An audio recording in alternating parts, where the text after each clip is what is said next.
What's up? Hello, everyone.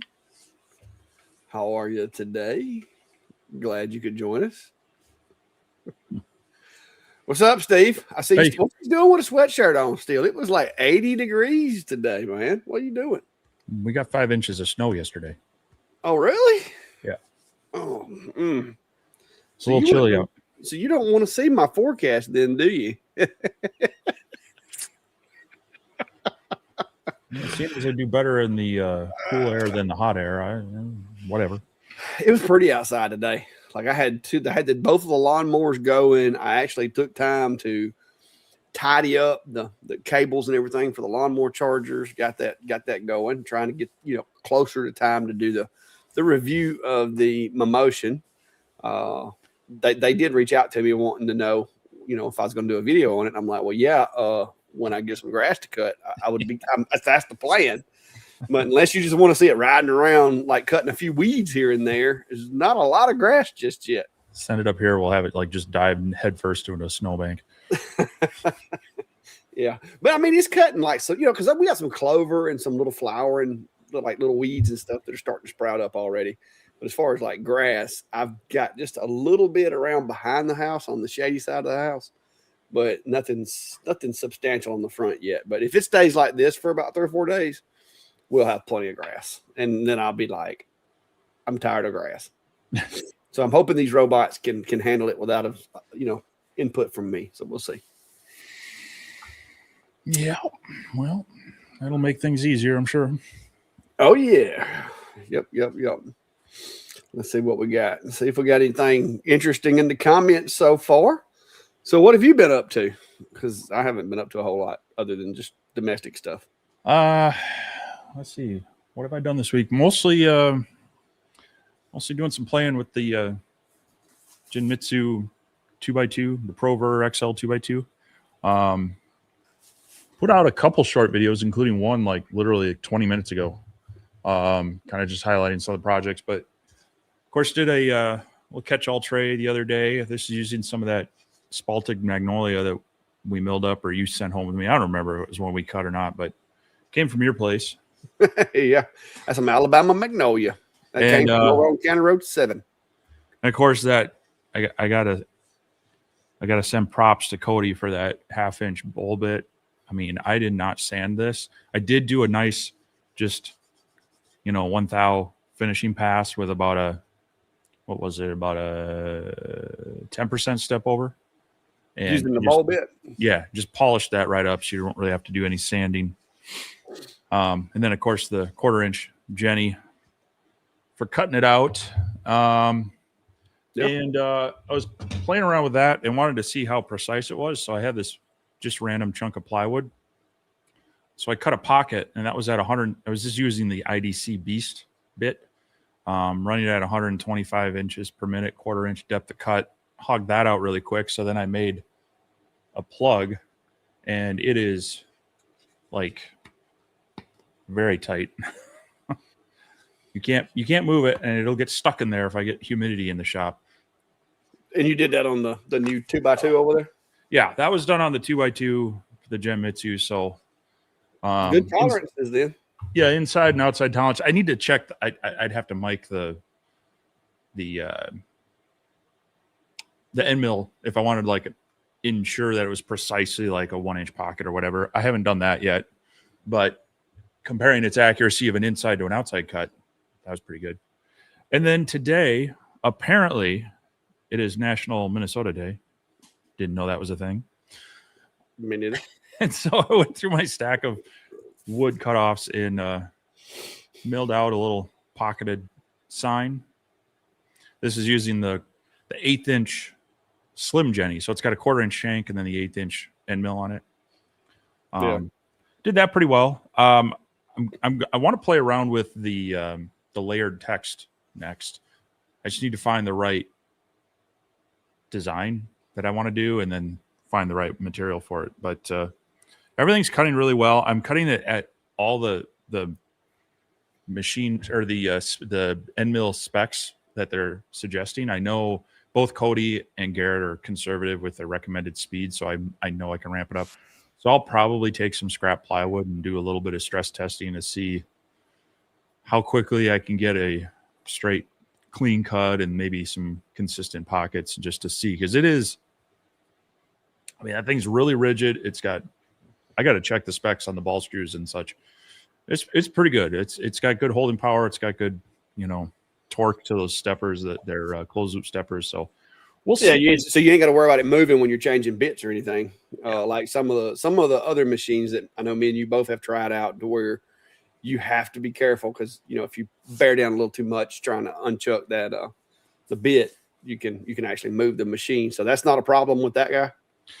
Not as of yet, no. I haven't had any problems with that. As a matter of fact, I pulled a clack. Let me see if I still have it. I hear you. I know what you're talking about too. We can cue the taps music here. Quarter-inch downtown Jenny. That is a shame. Was it a fairly new one, or was it an older one? I think it was one of my original ones too, which Well, I mean, at least if you're going to kill one, don't kill one fresh out, fresh out of the mailbox. Had to crack open the new one. And so the reason I broke this is that this controller will turn on and off the trim router spindle, which is nice.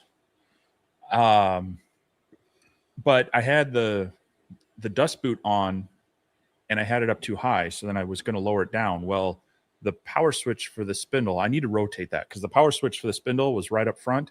And as I was doing the maneuvering to lower it down, I bumped the hard switch on the trim router, didn't realize it. Nothing. And I have a pause in the program, like if you had a normal spindle that needed to spin up, I have like a 5-second pause. And so then I turned the dust collector on, so there was noise. I had my headphones on, and I start the job, and I'm going, something's not right. And as I'm realizing the problem, I'm like, no, I'm trying to hit stop, and it just goes boom, boom, and just snaps that bit right off. Hey, I've been there and done that. You're like lunging because usually I'll make about 2 steps away from the CNC, and then I realize I didn't hear that. You don't hear that spin up. Yeah. And then I'll turn around to try to stop it and be like, no, just as it pow.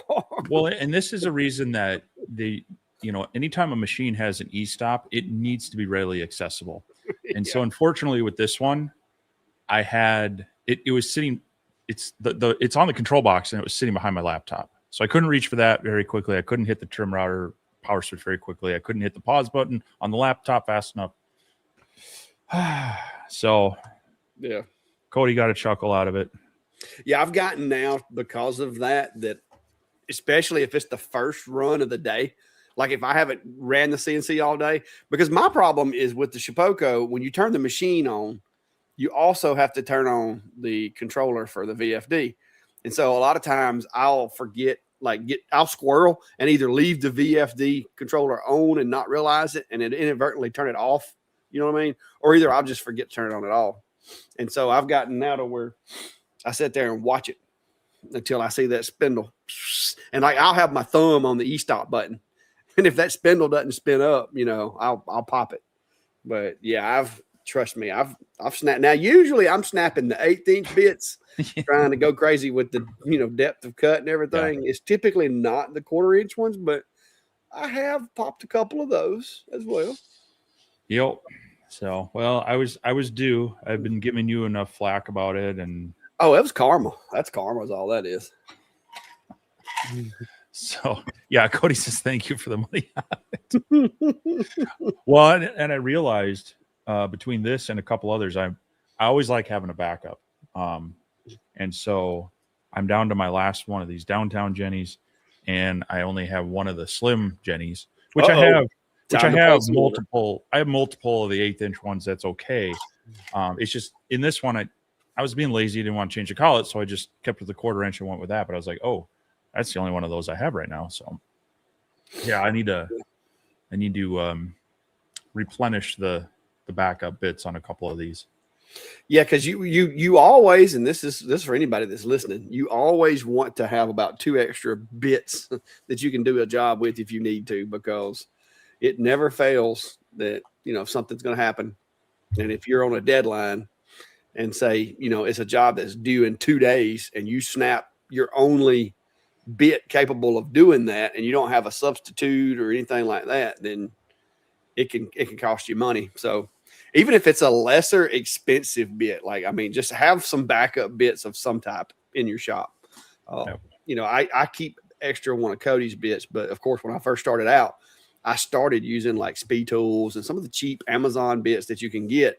And then as I progressed into the Jenny bits and started getting those, well, I've still got the speed tool bits, but I keep them just as, hey, if I don't have a backup, I'll grab a speed tool to finish the job. You know, it's not ideal. I may have to change my settings a little slower or whatever in some cases, but at least I can finish whatever it is I'm working on.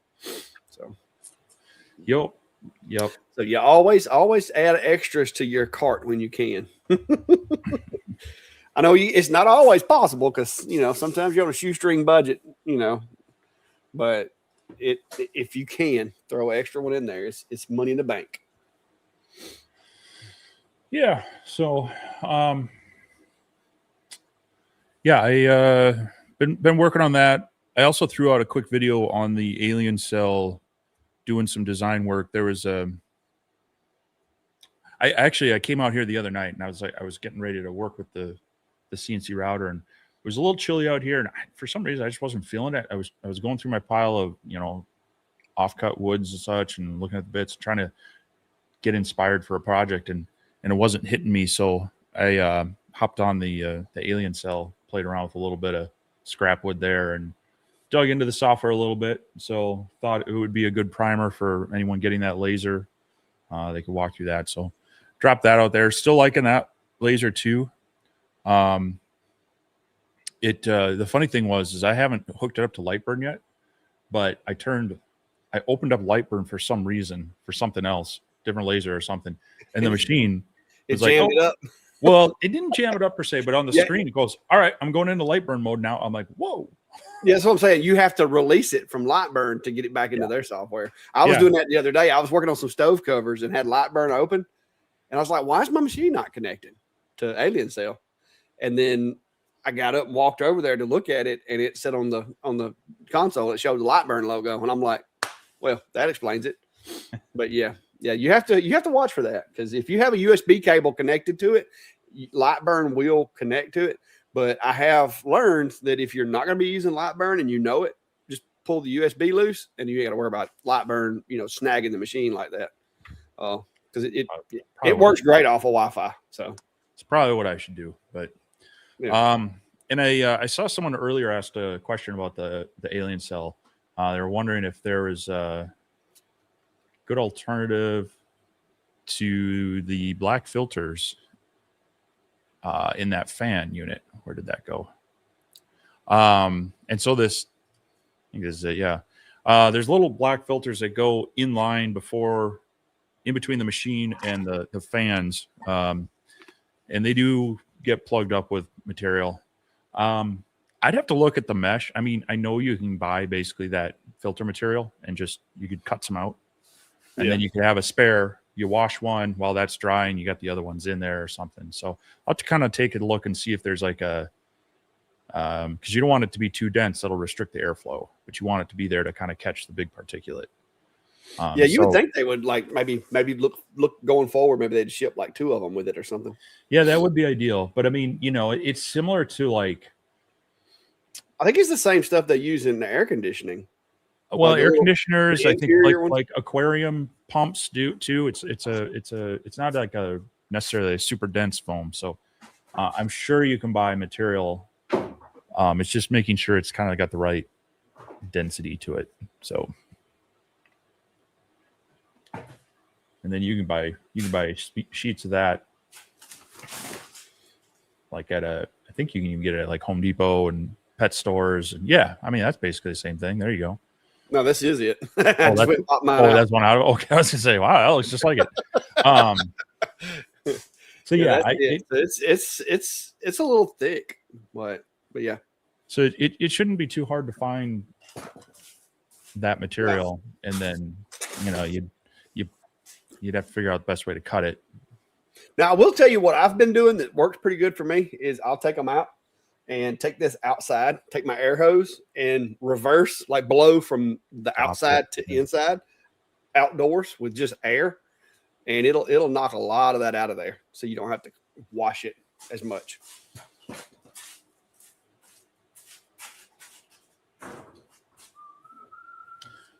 So that'll be a good thing to look into, and if we can find a suitable medium, I'm sure we'll share that out. So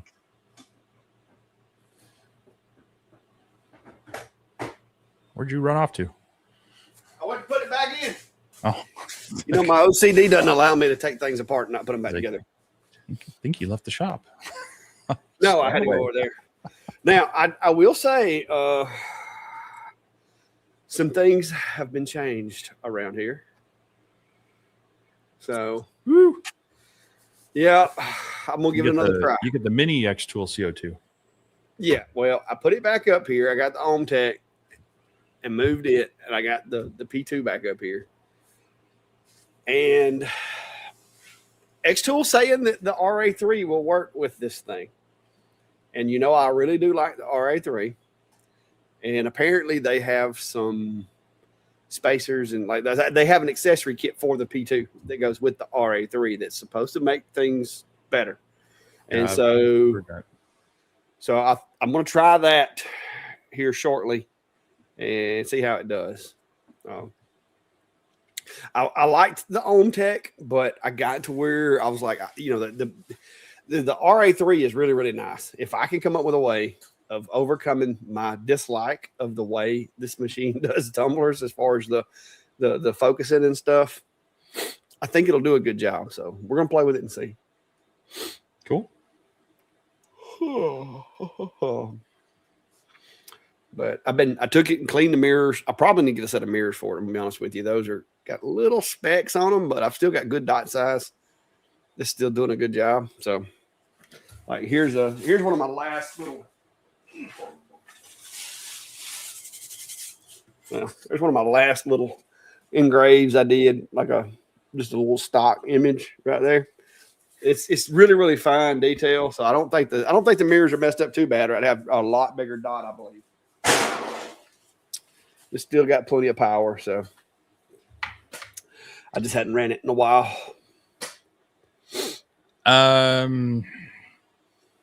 David Pingle's asking, with the Alien Cell black filters, why do you need them if you're exhausting outside? It's not so much to keep the particulate out of the air, it's to keep it off the fans. They've got a couple of small squirrel cage fans in there that are kind of in that box, and these just kind of help keep the larger particulate from getting on those, so it's less cleanup on there. Any inline fan you have drawing that smoke out is going to need some maintenance. If you have an inline fan you've been running for a few months, you might want to crack that thing open and clean up those blades. Yeah, the props will start, like, they'll get, like, the leading edge of the prop will, like, start rounding over. Yeah. You'll lose efficiency, and yeah, eventually it can become a hazard too. So these just try to help keep the fans clean. Yeah. And the good thing is with the Alien Cell, I will say this, they did a good job of making it easy to get to those things and quick. Yeah. Y'all saw how fast I went over there and popped them out and then popped them back in. I mean, it literally just takes a second. And if my machine wasn't like 2 inches from the wall, it would actually be a little quicker. But yeah, you got to reach like 3 feet back there. So if you can't get it from the side and you're reaching over it, yeah, it's not that hard to pop off, but getting it back. Well, luckily like, I can kind of get to the left end of mine, the left corner, and just reach back there with both hands and pop it loose. It's just putting it back on can be a little cumbersome because there's not a lot of room. You have to kind of pop it loose, flip it up, then remove them, and then put them back in, and then flip it down, and then pull it. Because I only allowed like 1.5 inches or 2 inches behind the machine to the wall, and so it's not a lot of work area back there. Yeah, mine. The way I have my event because I've got that tube along the wall, then it's got the T going into it. It's a good 8 to 10 inches away from the wall. So I've got some room there, and that's the sad thing is that I actually have a big no-no. I've got a big bend and then a bend back just because that box lines up perfectly with my vent, but the box goes, that way. And so I need to bring it back and then up. And so that would be one thing is that if you have an inline fan, it'd be nice to just have a snap-in block that adapts to like a 4-inch port. And I'm sure someone who with a lot more time than I could probably 3D design something for a 3D printer to adapt that. And then I would just rely on my external fans to draw the air out. So yeah, that's something I mentioned in my review too, is it'd be nice to have, a better adapter from their hose or their box to a 4-inch port, and then B, be able to swap out that module for just a port that can draw the air. So. Yeah. Dixie's asking, how far are you from Cropwell? I have no idea because I don't know where Cropwell is. I'm in Chilton County, right in the center of the state of Alabama. So if that helps you, but I'm not sure where Cropwell is. So.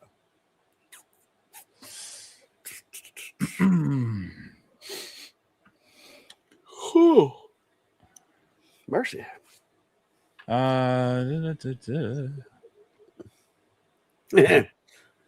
Greg's wanting to know, have you done a video on the cameras throughout the shop and the switch and how they're all wired? I think I did. Did you do a video on that? I think you've touched on it past in live streams and such, but don't make me lie, but I kind of remember doing. I know you did. I think you've done one where you talked a little bit about some of your. Yeah, I haven't. Setup.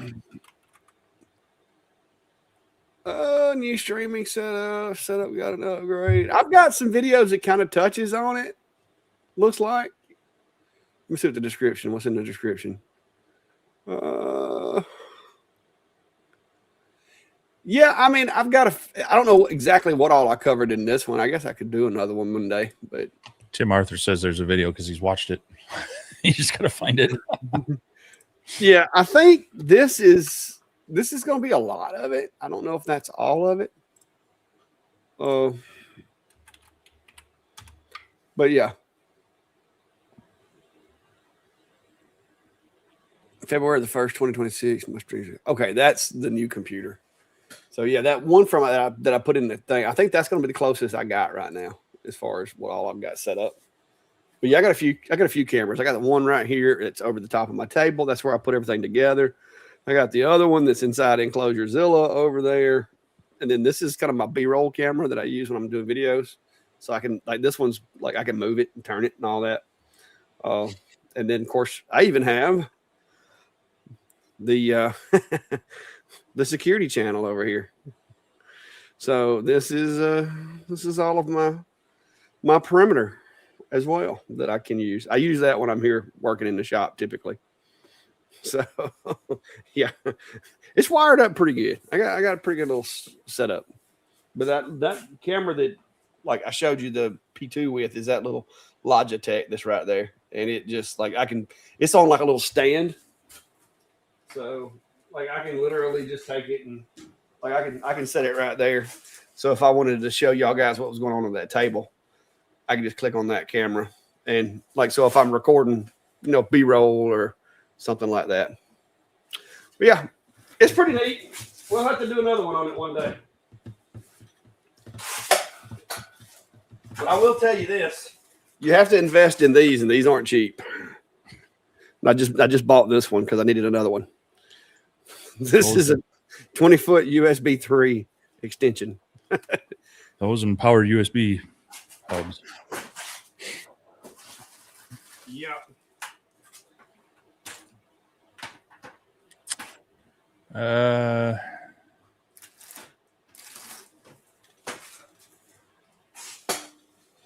think I know the answer to this, but Steve Maxey's asking, Clack, do you work on lasers for other people? I have a 20-watt we create that needs fixing. Only people that like live near me. I don't do service calls and so forth. But we create. Let me guess. The airline, is it the original one? If it is, the airline rubbed into on the sharp piece of metal on the gantry, or either what was the other one? The wires going into the module broke. I think that's another one. I don't know. I had to rebuild mine before I got it working.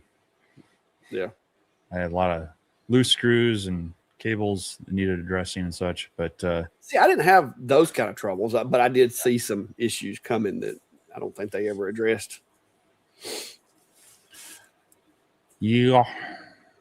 But no, I mean, like I said, folks near me, I have had a couple of folks reach out, and I went to their house and fixed their machines and stuff for them. Says it just completely went out during a job. Oh, that ain't good. Check the power source. If you had total failure, there's a really good chance that the brick went out, the little power brick that goes with it. Yeah, you kind of have to start there. I ended up helping someone. Granted, this is via Etsy, so I was really happy about it. But they're having some problems with their laser. And Etsy help desk. Get bad reviews because you didn't answer a technical question on time. I mean, I try to be as helpful as I can, but I know it's within my time available, and Etsy messages put that stress of responding to them because when you get an Etsy message, they start the timer. Yeah, and it is frustrating when it's not related to Etsy.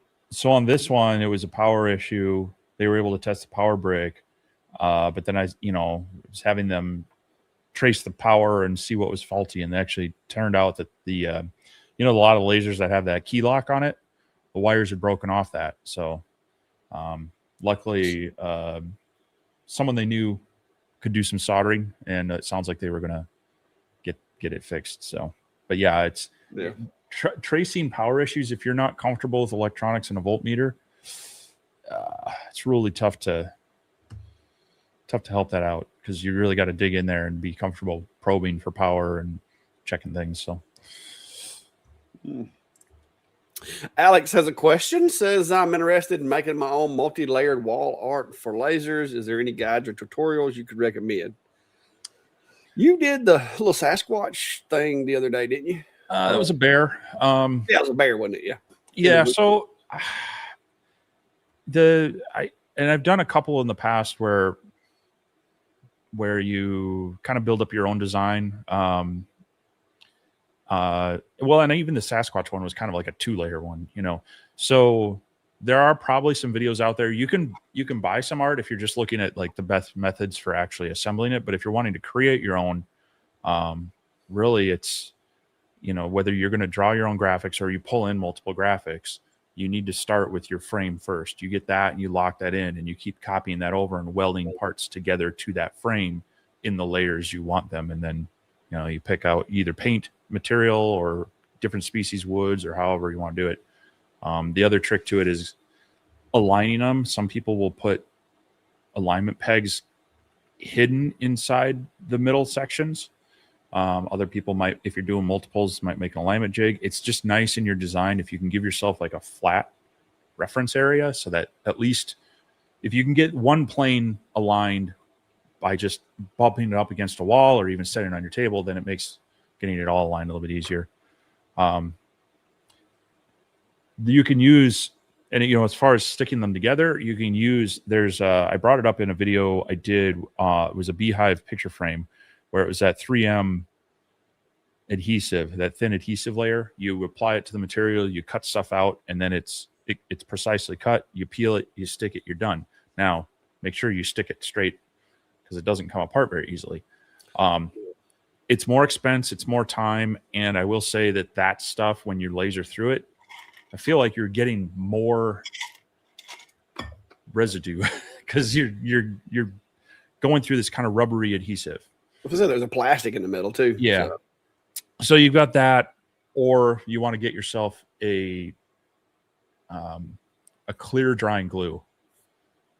CA glue will work, but it's fast and it can fog. But if you get like a clear drying white glue, I know Boss Dog makes one. I know Type Bond has a variety that dries clear. That helps hide any minor squeeze out. So that's kind of it in a nutshell. I'd like to do a couple of my own in the future, so maybe I'll try to do a little more step through on that. So I guess stay tuned for when I get time for that. Yeah, well, I've been clearing my calendar here lately, even though people keep trying to get me to put them on it.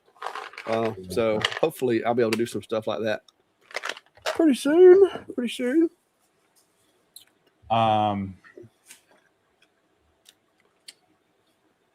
And while we're at it, let's see here. Santa's saying that he got a cut off of bloodwood from a local wood shop and been running it on CO2 and F2 on it. It's being so hard, it takes excellent detail, especially with a diode. Either you've tried it. Now, because bloodwood's traditionally red-ish. And like I said, I try to, if I'm going to do it with the lasers, like maple's probably about the hardest wood I'll go with, but I like to try to keep them a little to where I can contrast them. That stuff's just insanely expensive, and if I made something out of it, I would have a really hard time getting my money back unless somebody specifically wanted that kind of wood, because most people don't care. Like, you could take a piece of oak, stain it red, and they'd pay the same for it. Yeah. So it would have to be a requested thing before I would fool with it.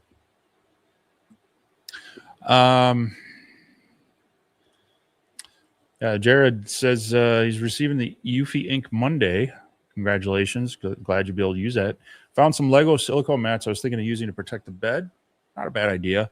As long as the whole thing's in place. And you mentioned using Legos for jigs. And yeah, I know a lot of people have built up jigs for the bed out of the regular Legos, but the silicone mat would be even better because the ink's not going to stick to it. So that's pretty cool. I'll have to look into that, those Lego silicone mats. Otherwise, yeah, the overspray will get to the sticky mats, and then eventually you got to replace them. It's a consumable, but any way you can kind of prolong its life is very helpful. So, yeah, I wouldn't know. I don't have a Eufy.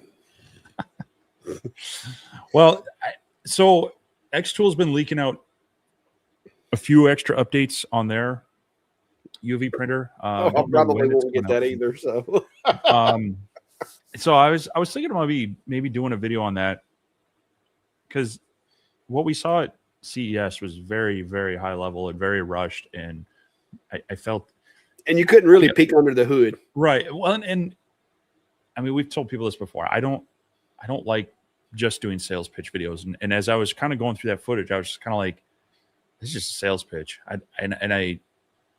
just kind of didn't put it together yet. I figured I'll wait until I've got more information. Now it is interesting. They got a little bit larger working area. They do have dual heads, but I will warn you, as great as that is, those are also a item that eventually will need replacing, and they're not cheap. So yes, it's great. It has dual heads. You can run more ink, but when it comes time to maintenance, it's going to be an expensive maintenance item too. So, so yeah, maybe it might be time to do a little more like informational on that one now that, more people are actually getting the ink for the Eufy printers. We'll be able to do more with it. So, yeah, but yeah, definitely have fun with that. Laser Raymond is saying, looking at getting into doing gun slides and stainless steel dog tags for my job, would the X2 F2 Ultra be enough? It depends on your expectations of what you're wanting to do. Dog tags, like just engraving names and marking stainless steel dog tags. Yeah. I mean, it's, well within its wheelhouse. Depending on what you're trying to do with any kind of slides or anything like that, the extent of what you're trying to do, could you do it? Some, yes. It would not be ideal though, because you're probably going to want some depth in that particular situation. And depth of engrave is not where the Xtool F2 falls. You need to be looking at more like the F2 Ultra for that, the 60 watt MOPA. He mentions the F2 Ultra. Oh, I guess it is the Ultra. Yeah. Shoot. I guess I missed the Ultra. But anyway, yeah. So the 60-watt Mopa, the Ultra version, not the F2. I don't know why I didn't see that.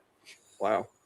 But it probably would be able to do it. It's not going to be the fastest because it's a 60-watt, but 60 can do it. It's probably the bottom. If you're trying to do anything with any depth, I've got a 30-watt Mopa and a 60-watt Mopa, and I'll say that 60 does things quicker.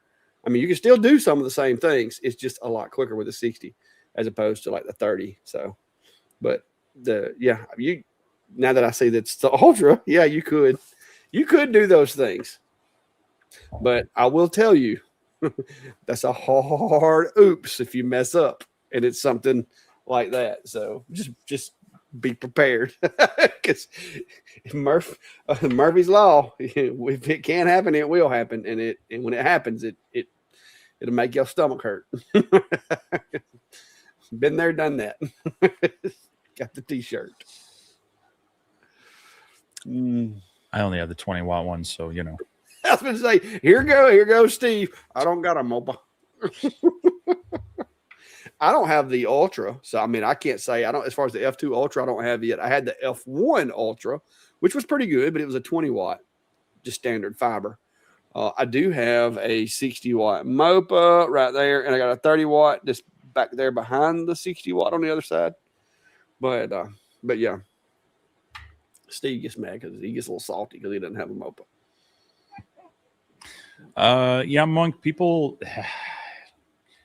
I don't mind people message me about their orders, about their files. I've helped a lot of people that, you know, it's since I have like some of the like I've got slate coaster caddies that are really popular, but they're sized for, I try to put some of the common material sizes in there, but inevitably, you know, you buy 1/4-inch plywood, good luck. I've seen it everywhere from like 0.19 inches to 0.3.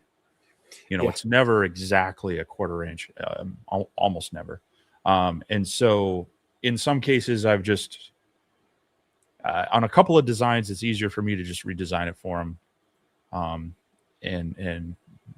But in others, like I helped someone today figure out the light burn slot resize tool so that they could figure it out for their material. I don't mind doing that. But yeah, I've had people message me and like, hey, I'm having problems with my laser. What do you think? And it's just like, what? Yeah, I refer them to my email or my direct message on Facebook because it does get in the way of like the way that Etsy works. It's just you can't. One thing is you can't like send videos and pictures and stuff like that. I would rather them do it through email or Messenger. That way they can send, you know, multimedia pictures and stuff like that a little more efficiently. But yeah, I get them all the time too. And it's okay if it's like file related. Like the biggest thing that I run into is people will buy my Xtool files that are specifically designed in Xtool Studio. And then they'll message me and be like, hey, the description said it had like 9 files in here. There's only 1. And I'm like, did you open the canvases? And they're like, open the what? And I'm like, the canvases. And so I got this screenshot of an arrow pointed to the little canvas button saved. And I just send them that. And then they're like, oh, my bad. Thanks.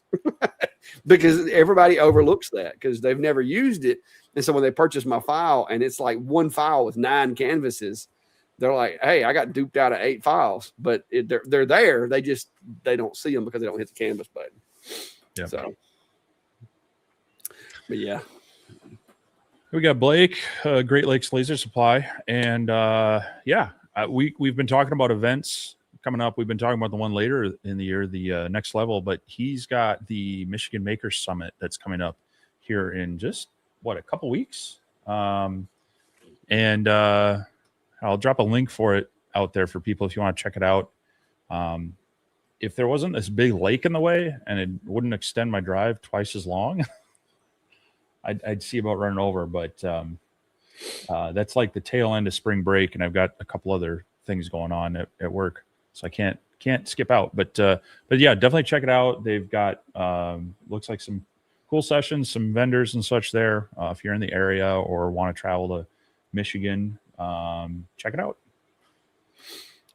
Cody, I need to report Steve for bit abuse. I just need to let you know that that's going on. But now I did refer you for a replacement. Too. I told him if he's abusive towards his bit, the replacement value goes up. Well, somebody been snapping Jenny bits. I let him know. I ain't calling no names, but he's right over there. Poor thing. He broke it into like 4 pieces too. It wasn't just 2 pieces. There was more. Yeah, there are a lot of little bits. Can I glue it back together, Cody? Would that work? I think you'd have to braise it with a little bit of brazing. I have a lot of glue. I think if I do that. Yeah. Anyway, good to see you, Cody. And he just officially dropped the 1/8" O flute. Yes, he did. So and I was going to try to knock something out on that, but I think I've already done a video on the O flute, but it was the bigger one. I got a nice chunk of aluminum here. It's itching for a project. So I tell you, another material that those 1/8" bits are really good at for the guys that have the smaller machines and want to do it is acrylics. So if you can get your hands on like a piece of like 1/2" acrylic or something like that, you can actually machine parts like legit like brackets and stuff out of acrylic. This I think was done on the 3020 with the O flute. So definitely nice bits for some of those specialty uses. So yeah, first of this week I'm gonna be busy. I got to make a big shipping run tomorrow. So I'm going to go do that in town and drop off some stuff at May's that I had ordered. And then I got to come back and work on some stove covers. I have 9 to get done this week. I got to at least get 5 done. So I'm going to try to go ahead and do 6, make it a good round number. Well, Mark Patterson's checking in with the Snapmaker U1, says it's printing great. Did a print with over 500 filament changes and 0 purge waste. Still builds a priming tower, but it's the only extra filament used. 90 days and no issues. That sounds great. I wish I would have. I mean, hindsight, but you never know with some of these things in Kickstarters. But they seem to have done a good job of that. Because I've looked at some multicolor prints. I've done some on my machines, and the amount of just even managing the waste coming out of the printer. I've had buckets back there and little bins to catch it. So, because on a couple of them, it'll fill up my the poop shoot and collection bin, because normally it's just once or twice a print. Yeah, so. Funny you should talk about 3D printing. Let me see if I can. Yeah, it's funny you should mention it as I'm 3D printing. Of course, I've been 3D printing all day.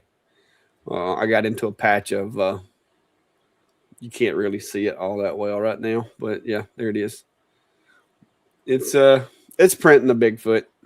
Love that. The camera, on the camera A1. On the A1. That is, if I have any complaints about my A1, it is why in the world did we put the camera there? I would have rather we mounted it on the pedestal, like up. You know what I mean? Like up just a little bit, looking down maybe. But yeah, I want a P2S so bad, but I just can't. It's working. Like now, it's been running since 8 o'clock this morning, but it works. You know what I mean? So I've printed. This will be my second full set because thanks to X Tools suppliers or X Tool or whoever, the RA3, they decided that it needed to be a 1/16 of an inch longer than it was originally manufactured.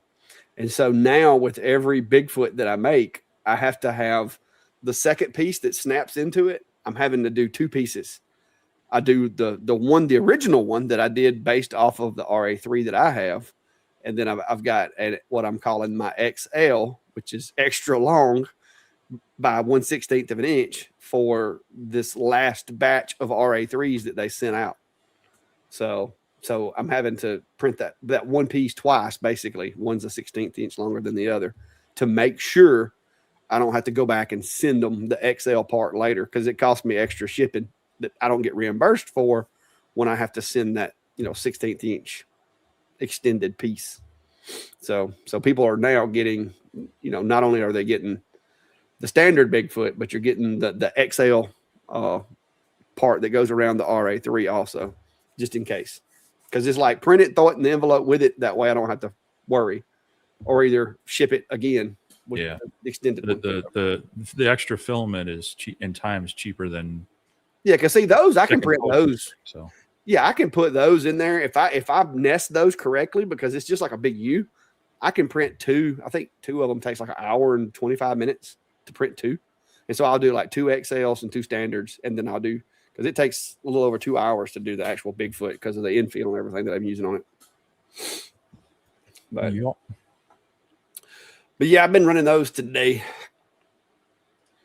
Trying to get caught up for the week. Norbert's asking, are there any California peeps running their lasers at home, in garage, venting to outdoors, and do you need a filtration unit for the exhaust or not? Yeah, it's that's twofold. There's being a good neighbor. Depending on how close you are and what you're cutting. I hear all the time people say, oh, it's okay. I've got a really good ventilation system. I'm like, well, right. But there's people and things outside. So, it's good to think about that if you're really close to your neighbors. And if that could waft into their house or whatever.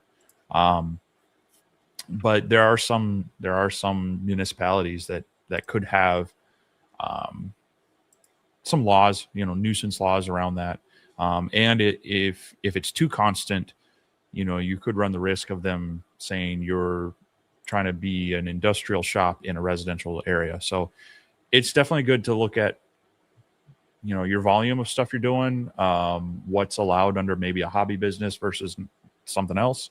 And when in doubt, if you can filter it in any way before exhausting it, I mean, that's just being a good neighbor. So definitely keep that in mind in your venting setup. Yeah, that's one thing I have an advantage on that. I don't have any neighbors to really concern myself. Cows don't mind. If they don't come up to the fence as much as they used to. They used to stay at the fence, but now they've gotten to where they stay down near the creek now. So a friend of mine out in Pennsylvania had this problem because he put a basically like a chimney exhaust system in it because he was doing a lot of this in his basement he was developing a lot of model airplane kits, and he's actually part of the one who got me interested in cutting my own kits and such. But he had a neighbor who complained about the smell. Actually ended up having the police come out, and they were like, what are you talking about? And they're like, a person's barbecue or their backyard campfire puts out more particulate and smoke than his system would. So, yeah. I mean, just get a smoker, put some ribs on every time you're going to laser. Well, hey, when you run your exhausts outside, go down to the thrift store, purchase a really cheap charcoal grill, and just terminate your exhaust hose inside the grill so that the smoke appears to be coming from the grill. Yeah, just don't use that grill after you've cut some acrylic. Yeah, just use that. just like literally, just use it as basically to camouflage your exhaust, so people think you're just grilling a lot. And and when they ask, just they probably won't be coming over wanting to eat your food, especially if you're cutting a lot of acrylic. They may think you're living in an episode of Breaking Bad or something. Just 3D print a set of like really burnt ribs, and so when they complain, you go out there and like, oh shoot. Yeah. Yeah. So Valley Forge, man, I'm telling you, he sure is all over the place these days. Yeah. You'll never know where he's going to be next. Between him on vacation 8 months out of the year and you retired, I just getting the working blues, are you? Yeah. Well, I mean, technically now, my wife likes to tell people, and at first I was reluctant, but my wife likes to tell people that I'm not retired. I just don't work for anybody else now. I still work. You'll always be retired in my eyes. Yeah. Cody said laser weld it back together and keep on rocking.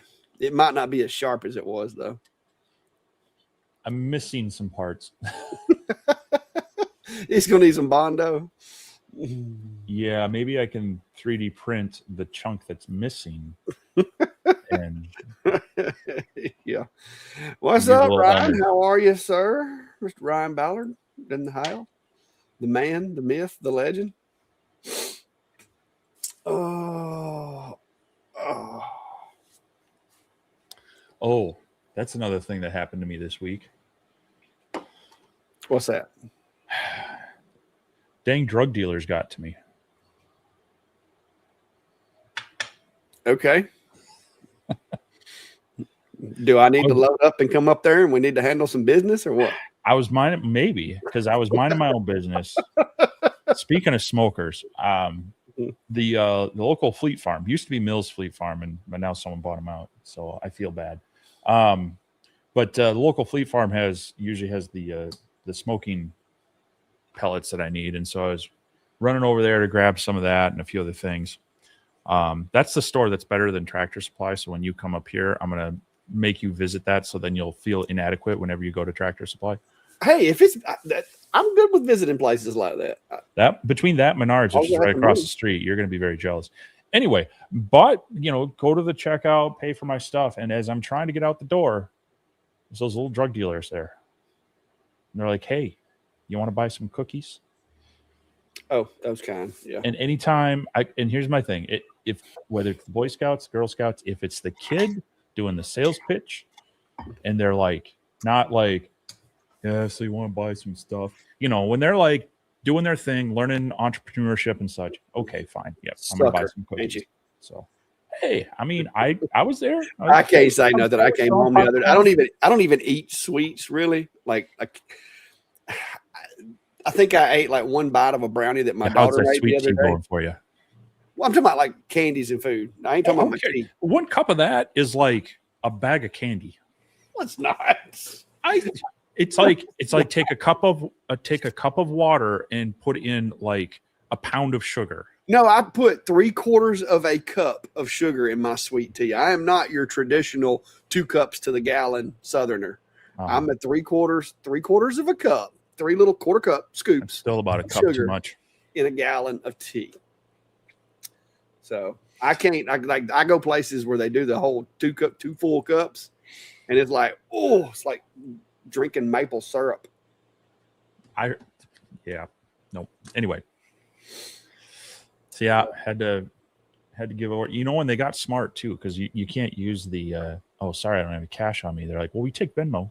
I was fixing to say the kids up here nowadays running around with a card swipe. They got the point of sale. Like one kid's carrying the bag of they got loan applications if you want to get a case. Got the iPad. It's like, oh, just tap to pay right here, and I'm like, you got me. Yep. Yeah, they'll get you up here too. Though we got those. I went to get when I get my hair cut the other day, and the lady that cuts my hair had her kid up there just going back and forth in the barbershop, just selling them. I think she sold like 2 truckloads of cookies. I'm with you, Chris. Sugar and tea, it doesn't need to be there. Oh, that's part of it.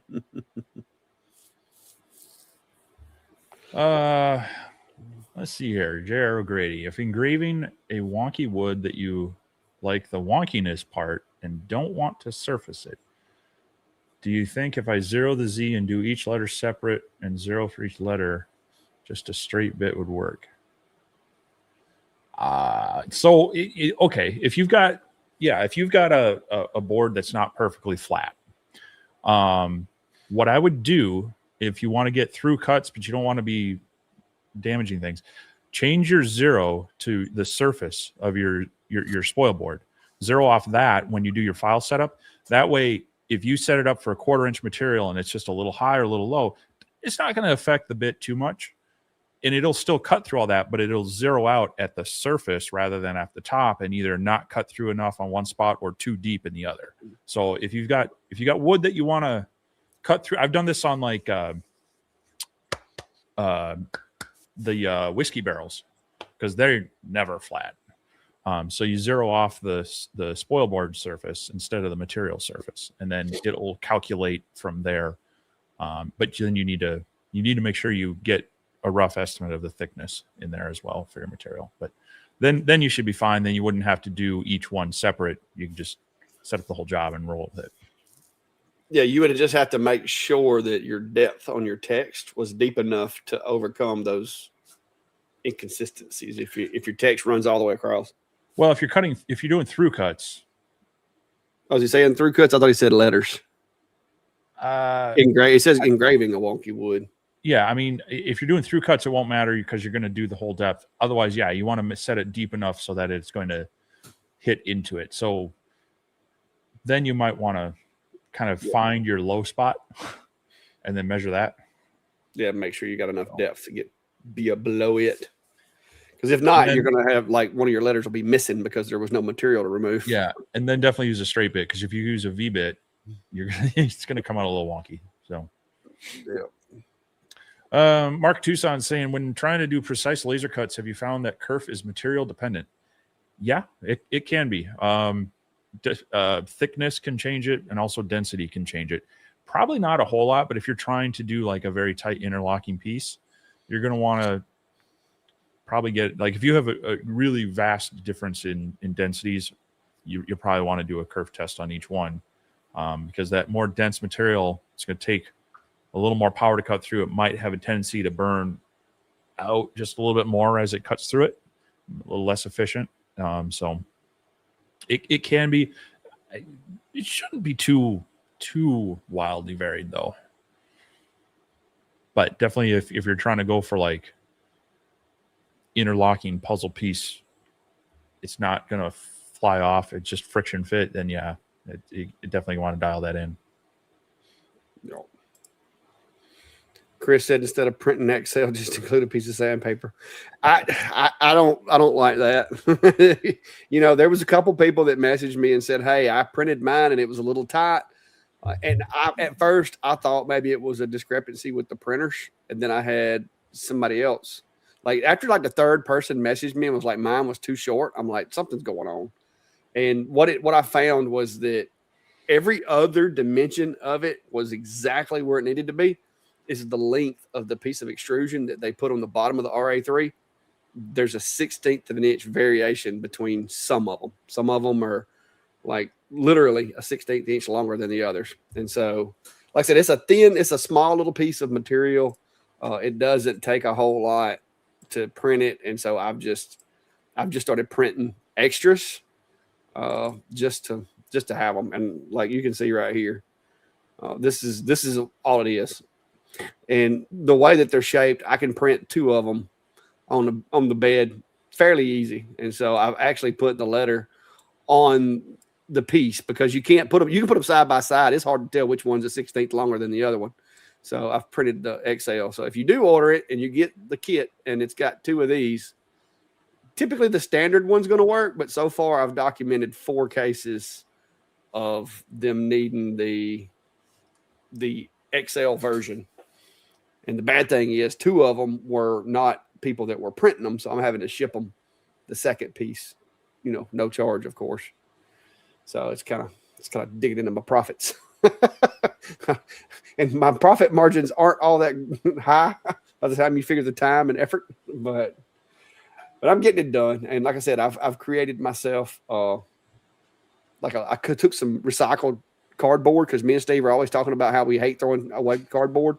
So I took some recycled cardboard boxes and took the laser and I cut me some pieces so that I can fit 2 of these in that piece of cardboard that's 8.5 by 11, and it slides in the envelope. And so it kind of helps keep them from getting twisted up and shipping and all that. And I wrap it with saran wrap, the shipping saran wrap, not like out of the kitchen. You know what I'm talking about?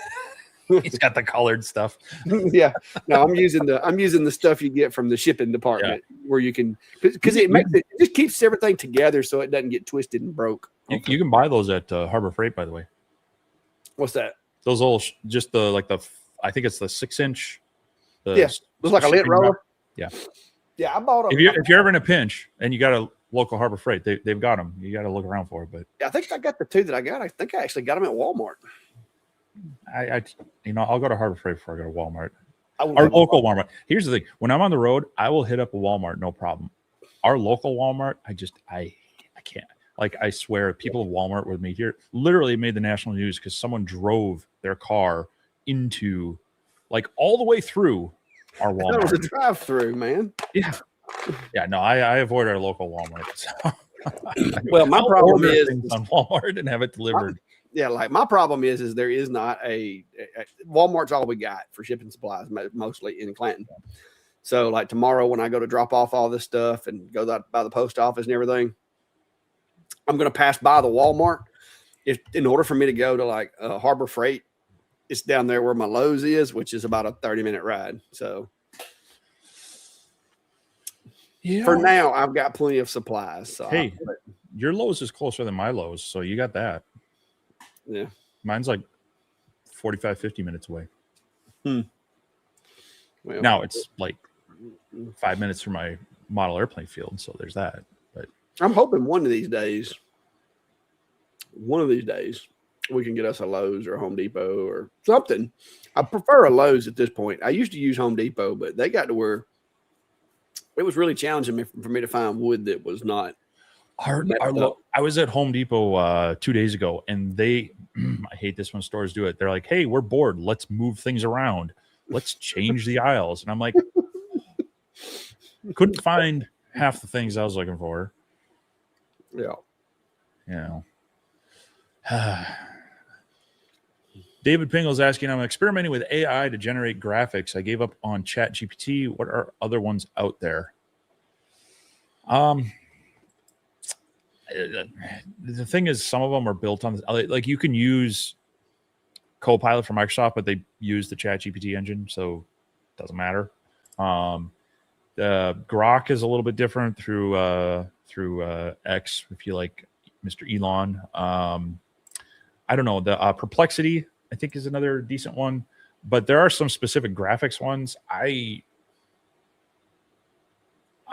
mostly, I mean, I haven't done a lot of like serious AI generating of graphics. Mostly it's more just kicks and grins for creating stupid memes to send to David or other people. So I don't know. What are other people's thoughts on that? Well, I use this guy, and this is Ask GPT, but it uses all. I mean, you've got options for a whole bunch of different. Like, I guess they're just subcontracting it for you, but I've been using it for a while. Just I don't use it for a whole lot of stuff other than research. And if I need to generate something that like I know is not copyrighted or anything like that, like images, I will use it. It does a pretty good job with image generation in here. Also, you can even like upload an image like for inspiration. You can change the shape and size of it, and then you can change like the style. You can pick whether you want it to be, whatever. So I use this occasionally for things, but the most I use is just the chat part. Because like if I'm researching something, I use this part more than anything. But I don't, like I said, it uses chat. Got GPT, I got Grok 4, Gemini 2.5, Claude, Perplexity, and Mistral. Yeah. But yeah, it just you can change it to whichever one you want to run it through. Now it's not free. I do pay for it, and it's a tool. It's not the one size fits all problem solver. I mean, you have to, like, some of the stuff you got to check behind it. Yeah. But it's really good, especially at compiling data. Like you can really compile. Like what used to take me hours to research things, I can find now in like seconds. Yeah, I've used it more for researching topics or trying to deeper dive in. We've used it even for like scripting, basic code stuff as well. It's getting pretty good at that.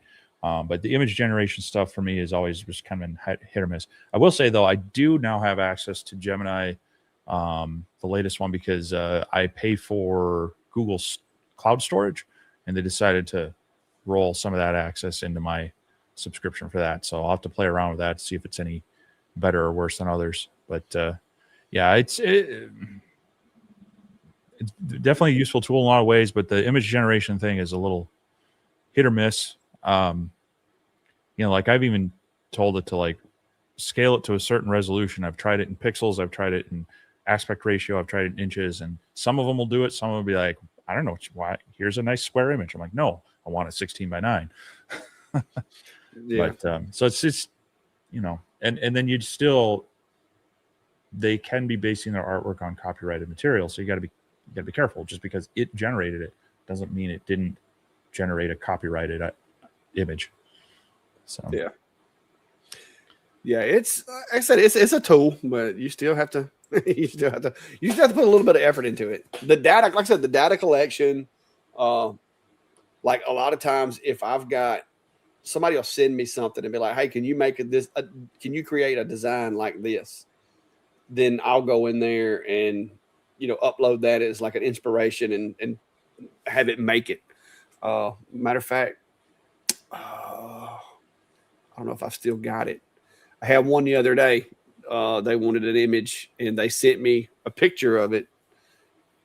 And I took and basically dropped that image into the AI tool, and it made a similar look to it. Like it had there was multiple different parts of the design. It was a little bit different, but it was close enough that they liked the way it looked, but it was further enough off that it was like, okay, it's not anywhere near the same thing. And so all I did was take it, downloaded it, and then throw it over into Xtool Studio software and engraved it, and it worked perfect. But other than that, it would have took me forever to have designed this file because it's just so much easier. And that's why, like, that software that I'm using, that AI that I'm using, is only like $59 a year is what I pay for it. And to me, if I use it to do 3 or 4 jobs throughout the year, it's paid for itself. Because if it saves me 3 or 4 hours throughout the year, I mean, that $59 is done. So here's the file that I had it make, and this is it right here.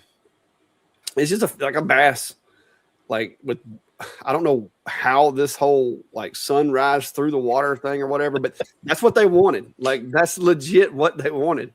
They sent me a picture of it, and it's a guy that his family's wanting to get him something for Christmas or birthday or whatever. Was it birthday? I guess it is. And they want this design on it because he saw it somewhere and he liked it. And so I tried to recreate it as close as I could without being the same. And this is very similar. Like some of the differences are like the fish are pointed different direction. There's a different number of grass and rocks. And then of course the color and the way the bass looks is a little bit different, but it's very, very similar. So bass almost looks like it has a mountain range etched onto it. Yeah. So, but they said they liked it. So I was like, you know what? Hey, that's a win for me. And it instead of taking me hours, it took like literally 5 minutes for me to conjure that up.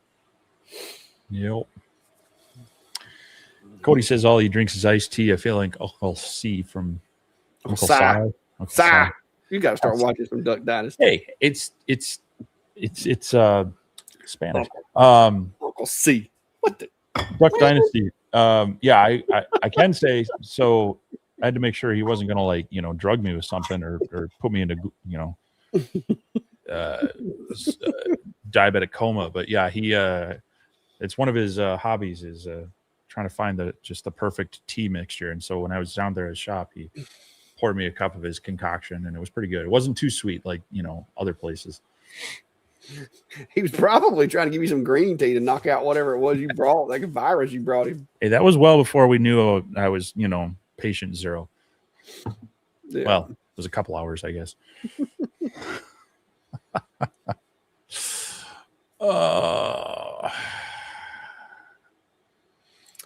Chris is saying, what file format is used when doing internal engraving 3D crystals? Typically, I'll use a STL. I think most of the softwares will take a 3MF, a STL, a OBJ, and I think there's a couple more. But pretty much most of your common 3D imaging, like printer type files, will work. I can't really show you because I don't have my my F2 Ultra pulled up, but like Xtool software, Com Marker software, STL files are simple if you're doing the 3D stuff. Now, if you're trying to do the images, that's a whole nother ball of wax. That's a whole nother voodoo. Like that grayscale image depth map stuff with the glass and crystal is I'm gonna put that in the cat right now. That's kind of over here in the box with the whole color on metal engraving. It is possible. It is just it is very unpredictable to me at this point, and it's so hard to guarantee good results that I would not be basing a business model on it with my current setup that I have. Yeah. Playing around, why not? But there's no way I would take an order for like 100 of them and risk that right now. Not with the machines that I have. There are machines out there that do a better job at it, but they're very pricey, and so is the processing of the photos. Now, Xtool claims that their new AI thing that they got going does a better job of it, but I also know that they're actually taking and using software that belongs to other people, and they're like partnering with them in exchange for money to get it done. You just have to buy credits through Xtool, and then basically they're paying somebody else with your credits and fixing the image. And it was in beta a while back. I got an invite to try it out, but I was too busy to do it.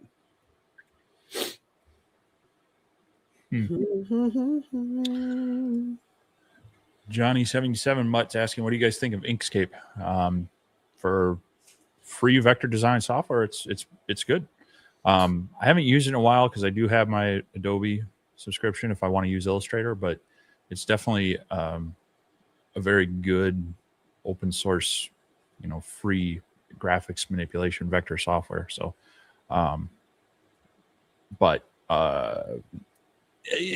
that's more of like if you're coming from a graphic design world, people think of that. I think more people that are getting into this without any experience are just jumping straight into the softwares. Like, Lightburn was actually designed with an interface around Adobe Illustrator.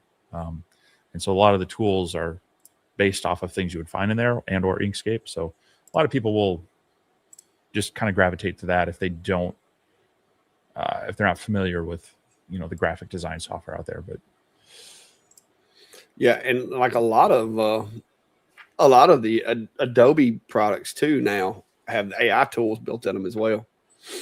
So, like, that's one of the things that I use a pretty good bit is the Adobe for doing like thumbnails and stuff like that.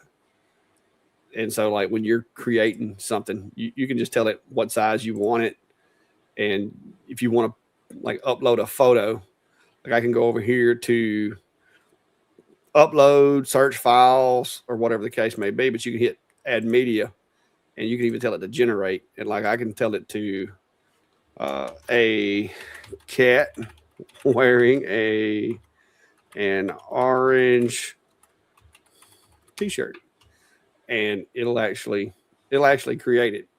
Now, again, it's not ideal sometimes, but it works. I've done quite a few with it, and with my Adobe subscription, this doesn't really cost me. I can sit here and have it try and try again. It doesn't cost me anything. So if I wanted a picture of Jeff wearing an orange t-shirt, Steve's cat, just making him look like an inmate. I can do it. And if you don't like the image, like, you can just tell it to keep trying, try again, and it'll just sit there. I don't know why it put an actual orange, the fruit, on the shirt, but anyway, not sure what you want. Yeah, but yeah. So these tools are pretty powerful, and Adobe, if you're doing it for like graphic design, it's pretty awesome because I can actually like download this as like a PDF, a lot of different file types. So it's pretty handy. I use these tools quite a bit. Like a lot of the backgrounds and stuff in our thumbnails that we do. Like you could even go in here and I can remove the background from the cat if I wanted to. And then like, if I wanted to go ahead and let's say I wanted to put him in the jungle, I can literally just like generate a picture of a jungle and drop it behind the cat. So the tools are getting way more simplified, like where you can get one tool and do like lots of stuff with it. So that's pretty cool. So there you go. Now you got a cat in a jungle wearing a orange shirt. So, but yeah. So it just depends on what you're using it for. Yep. Jim C31 saying, I might get a UV laser. Which would you recommend? You've got more experience with them. If you're not just dying to have light burn, you can't beat the X Tool F2 Ultra UV. It has so many tools. It has so many capabilities that the other machines don't.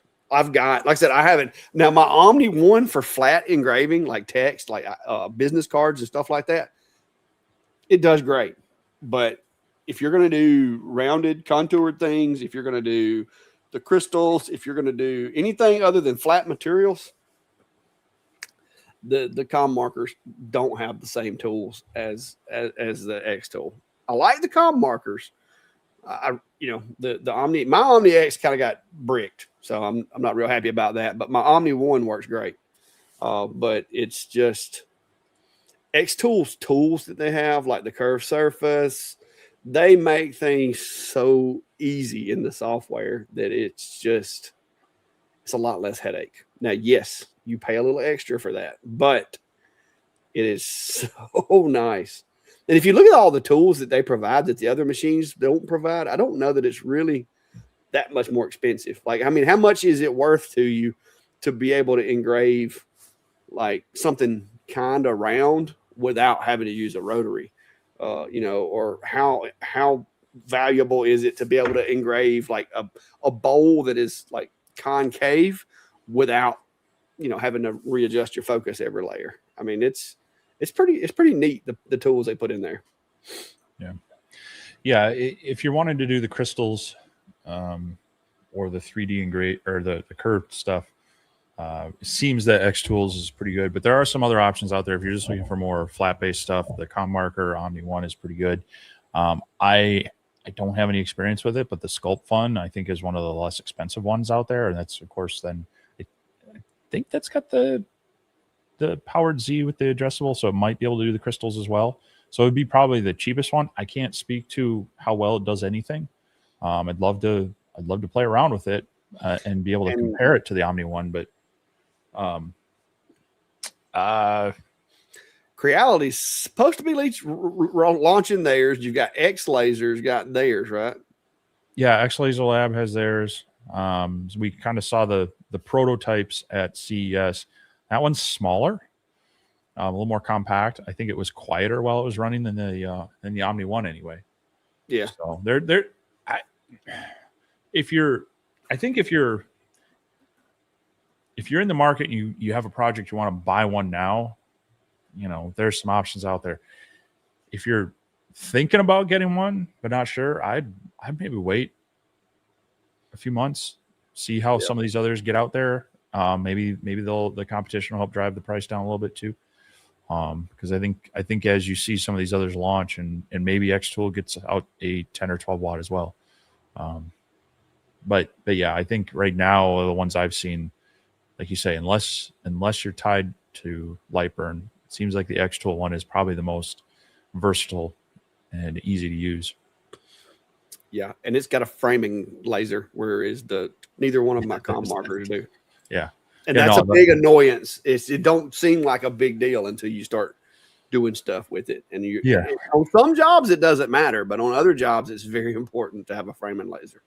But yeah, the Omni One, the for flat stuff, that's great for engraving. Oh, yeah.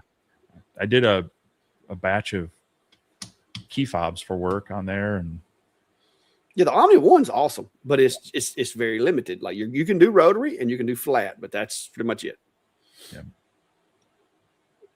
Not bored says hello. Customer kept me from seeing the first hour. Not complaining, but He wants brass golf ball markers. The 40-watt diode can do them, but not as good as fibers. Yeah, I've never had a lot of luck with brass and diodes, which I've never done a lot with it either. So, Yeah, it conducts heat very well. So, Radu, yep. Adobe is a subscription, but I've had this subscription now for 5 years so far, I think. Because I've used it with my drone stuff. I've used it with work. I've used it like it is a subscription, but you can pay it like if you want to pay it all at once. You can pay it once a year. You don't have to pay monthly if you don't want. I mean, you can pay once a year. It's a pretty good little check, but you can. Yeah, I mean, I get it. If you're a hobbyist or a casual user, paying for some of these things, hurts. But if you're legitimately making money with your stuff and you want a consistent tool, especially something like Adobe where it's included in, you've got access to Premiere for video making, you've got access to Photoshop, Illustrator, Adobe Express for quick, Back before AI, Adobe stock was a big deal. Yeah. Because you could get images like stock images and use them, in your fonts. stuff. You got Adobe fonts. I use fonts a lot because like I've got access to the full suite of fonts. Me and you both use it to edit our videos with. Use it to make I use it to make my thumbnails. I don't know exactly what you're using, but I use it for thumbnails. I use it for a lot of different graphics and even file design sometimes. I've actually been using DaVinci Editor, which is free for video editing to see how that does. It's not without its quirks. But as far as some of the other graphic design stuff, Canva is very similar to Adobe Express. But I've had that for a while, and so I use that for some of the thumbnails and some of the flyers and other things I might need to make, and it can be good for making like product tags, stuff like that. So, but we got another world traveler there. JR is in Panama City. JR can't stay still. He's in Mobile, Panama City, Atlanta. Where's he at the other day? Nashville? Well, maybe he moved down there on the coast, right? I mean, maybe he got out in like a little floaty thing and just fell asleep and floated down to Panama City, maybe. That's a pretty good little ways from Mobile to Panama City. Oh man, it's not that Gulf Shores in Panama City, okay, or Orange Beach in Panama City, okay, but Mobile in Panama City, that's a pretty good little float. It's gonna be easier. I mean, I'd have to hike over to the Mississippi and float down that, and then get out to the Gulf. Well, then you're going to wind up in New Orleans. Hey, we got the headwaters up here. I've walked across the Mississippi. Yeah, you could go. You'd have to go all the way up. You could go to Birmingham and get into Cahaba and end up in Mobile. You'd have to go through a couple of locks and a couple of different places because it's not completely navigable anymore. But I think I'll stick to my minivan. Once you get to Montgomery, you can actually from Montgomery. There's 2 or 3 locks that you got to go through on the Alabama River to get to Mobile. But you can actually go from Montgomery to Mobile still in a boat. But it's not like the Mississippi to where you can go, that far. Well, there's locks on the Mississippi as well. Yeah, but you can't go as far north as what I'm talking about. Like with the Mississippi, you can navigate like way up, but with the Alabama River, you can't make it that far. It gets a little hectic when you get up to where the Coosa and the Cahaba come together. It gets a little hectic. Actually, I just need to. If I it's about a 10-minute walk. So if I inflate my little rubber raft here in the garage, and I take the trail that's like 4 houses down, that'll take me right to the Minnesota River, and that floats up to connects with the Mississippi there at St. Oh yeah, so you got it made. Yeah, I could pick you up down in New Orleans. There you go. I just get the little rubber dinghy out, and hopefully I have enough granola bars to make the however long. Of course, right now a lot of it's probably frozen up here, so that's probably a bad idea. Never mind. Stick to the minivan. Yeah. Yeah, it's JR's been moving around a lot lately. Yup.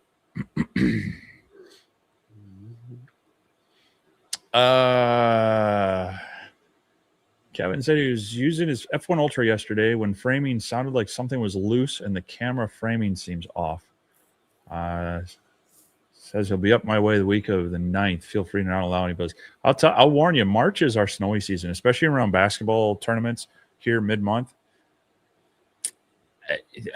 Yeah, it could be snowy. I mean, like just yesterday we had 5 inches. Now it was very light and fluffy, so I probably could have used the leaf blower to remove a lot of it. But as far as the loose framing, sometimes galvos get a little wonky.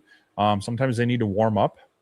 But if it happens frequently, it might be something that needs to be addressed. And unfortunately, that's not exactly easily user serviceable. But I've had the little F1 get a little wonky on me a couple times when it's cold. And so, like I say, I got to let it warm up. Might run a couple of test jobs. Actually, the IR and the fiber on those, sometimes you do want to run a warm-up job on it before you run the real ones. Some of them will have an actual warm-up cycle on them, but I'll even still run just get yourself a test card or something and let it run the job. Just make sure, because nothing worse than wasting some blanks on that. Yeah, the X tool, it like on the controller when you turn it on, it has looks like a little like a warming icon, and like it's basically disabled until it gets up to temp, and then it'll let you start doing stuff. I thought I broke it one day, and I didn't, because I didn't realize it had that. But I turned it on and went to try to use it real quick, and it wouldn't work. And it took me a second to realize that it was warming itself up, and it wasn't going to let me do anything until it got done. That being said, the week of the 9th, the Sunday the 8th, so next Sunday, we actually have a high of 61. So, well, look at there. But there is some precipitation that week. Might be colder towards the end of the week, but that's like 10, 15 days out, so hard to say. Yeah, that's right. It's 82 right there, bro. 82. See, that's not enticing. I don't want to be in 80-degree weather. 80's actually comfortable, like to me.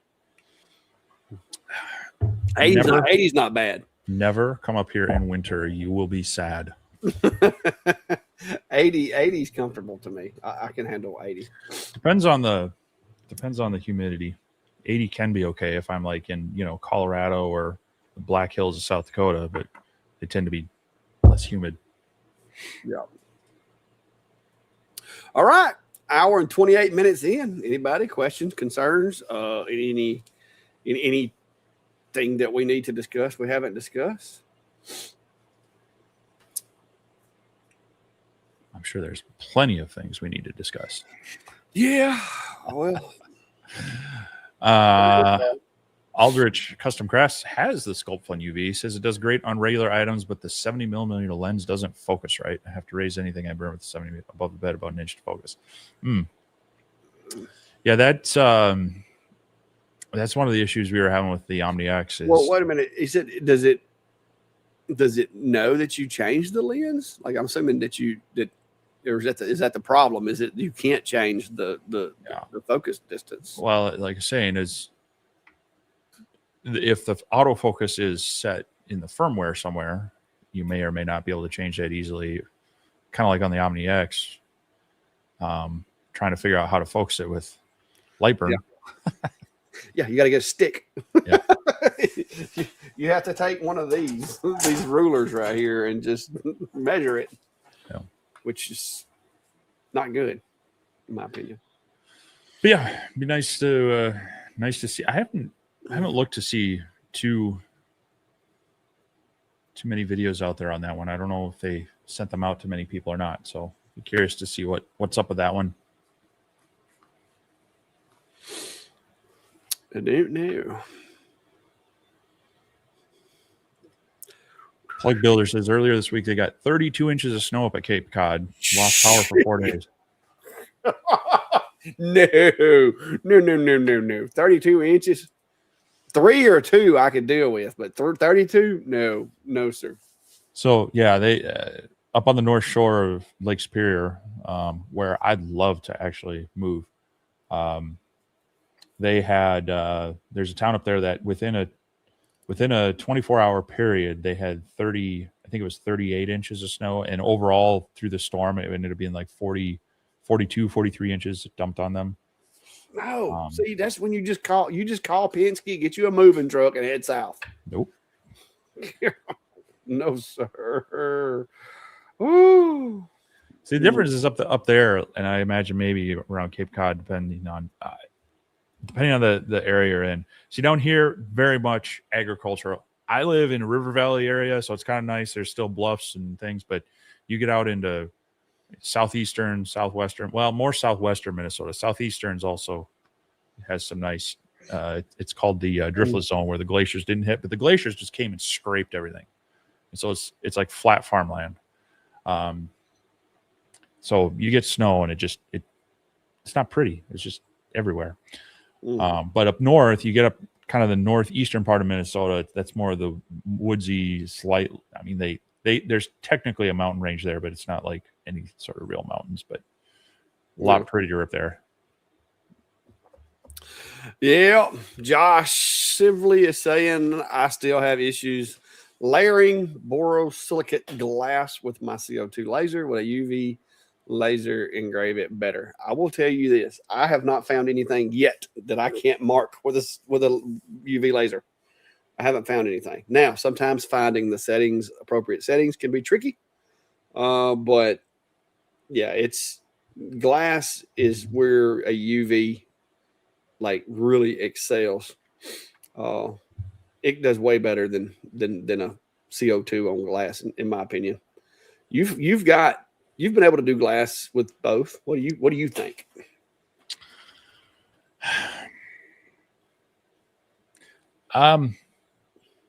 Glass is fairly easy on the CO2, but it's also easy to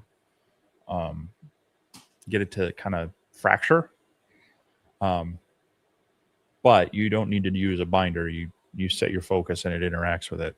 The UV is very focus dependent, but it definitely creates a softer frosting. So I think the effect on the UV is easier to get that you don't destroy it. Whereas with the CO2, you got to be very careful, or you will get all the little fracturing on it. And sometimes that'll even chip off. So you get a nice frosted area, but then you got a section of the glass where maybe there's an impurity and it actually flakes off.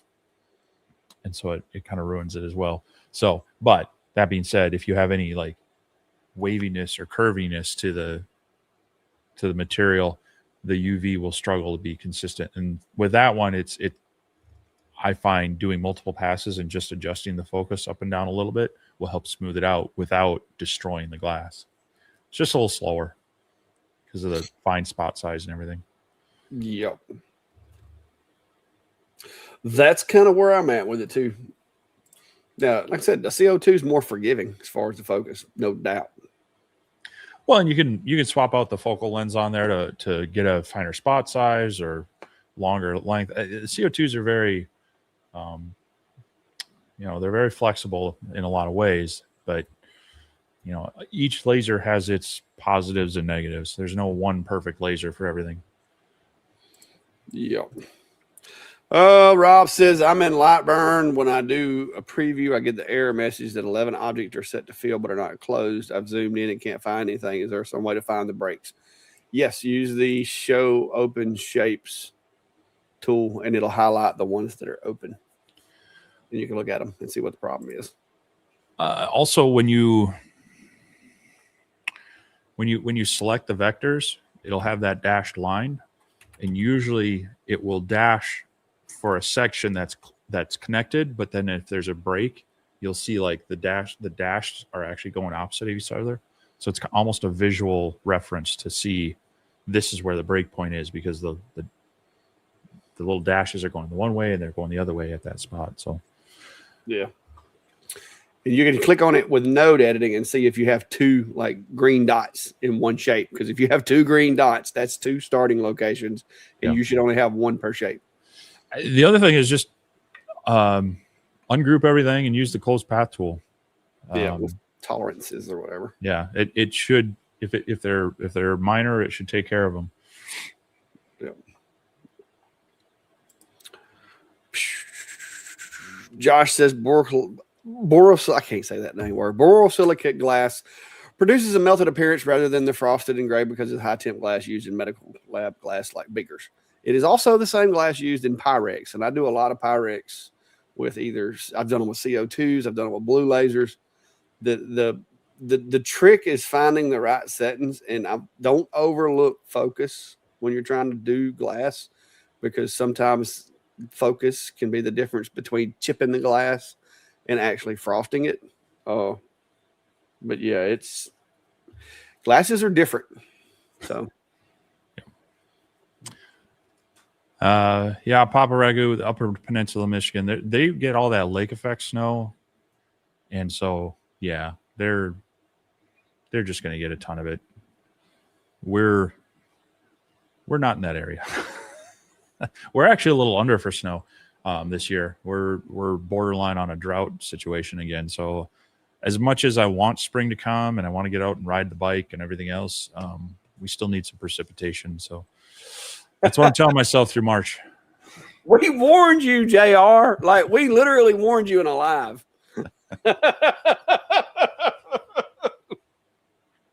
we tried to tell you. We did. Yeah, I had to clean mine out. I took the lead screws out as best I could. I even cleaned them with brake cleaning fluid and such. And then they actually had me run it in with some light machine oil, and just it slowly ramped up the speed, going corner to corner, Z up and down, corner to corner, Z up and down. And that seemed to break it in. But yeah, with whatever factory's making them for Whizmaker and Atom Stack and whoever else, they need to change their lubrication. It's not a lubrication. It is like it's waxy, sticky something. Yeah, it is a friction enhancing material instead of a friction reducing material. But yeah, I had Whizmaker reached out to me the other day, and I was tempted because I was like, I got my Atom Stacks like DRT, and I was tempted. I was like, at least that way I could, I'd have, basically, as long as the controller worked, maybe. And I was like, nope, I remember how much headache that machine was. No, thank you. So I'm just, I've got the Atom Stack one. I guess I'm going to take it apart and use it for parts or something. I don't know. It's no good to me. It has the controller is shot.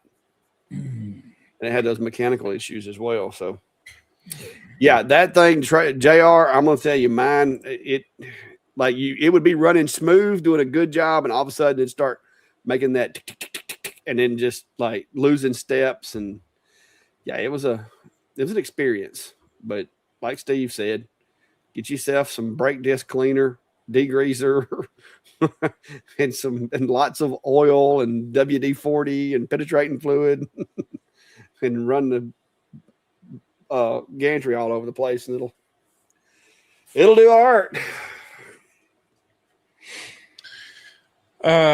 Con is asking, their X-Fuel P3 is 3 weeks old and having fume smell, which irritates my chest. I'm using an inline fan that came with it to vent outside the window. Any tip on how to fix this issue?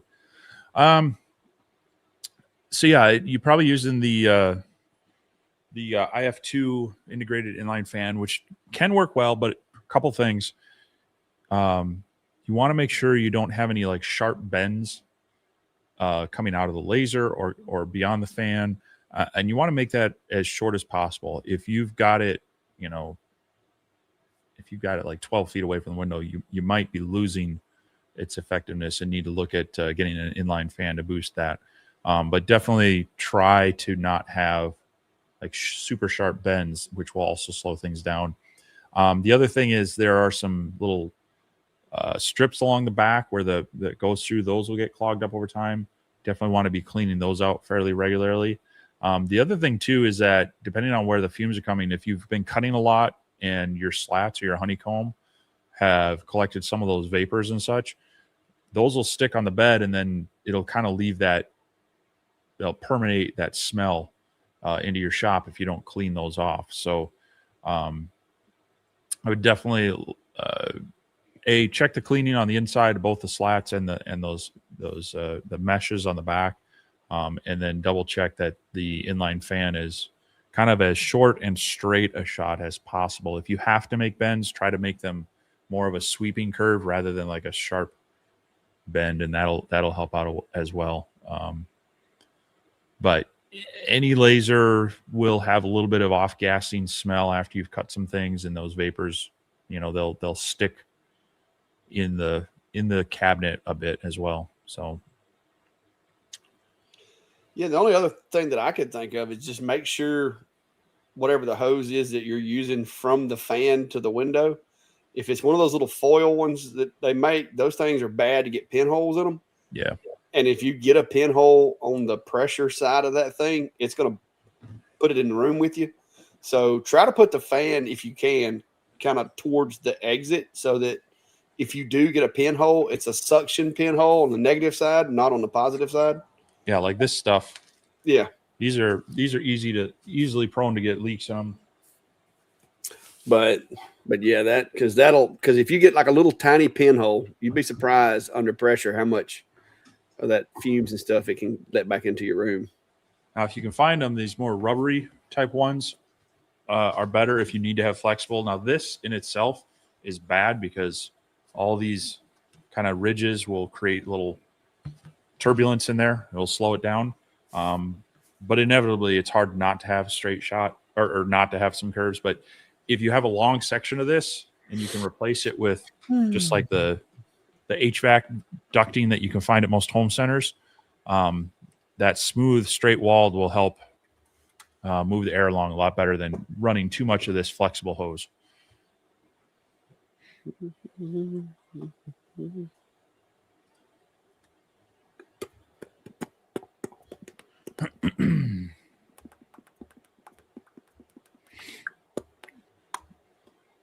Oh, let's try to get caught back up.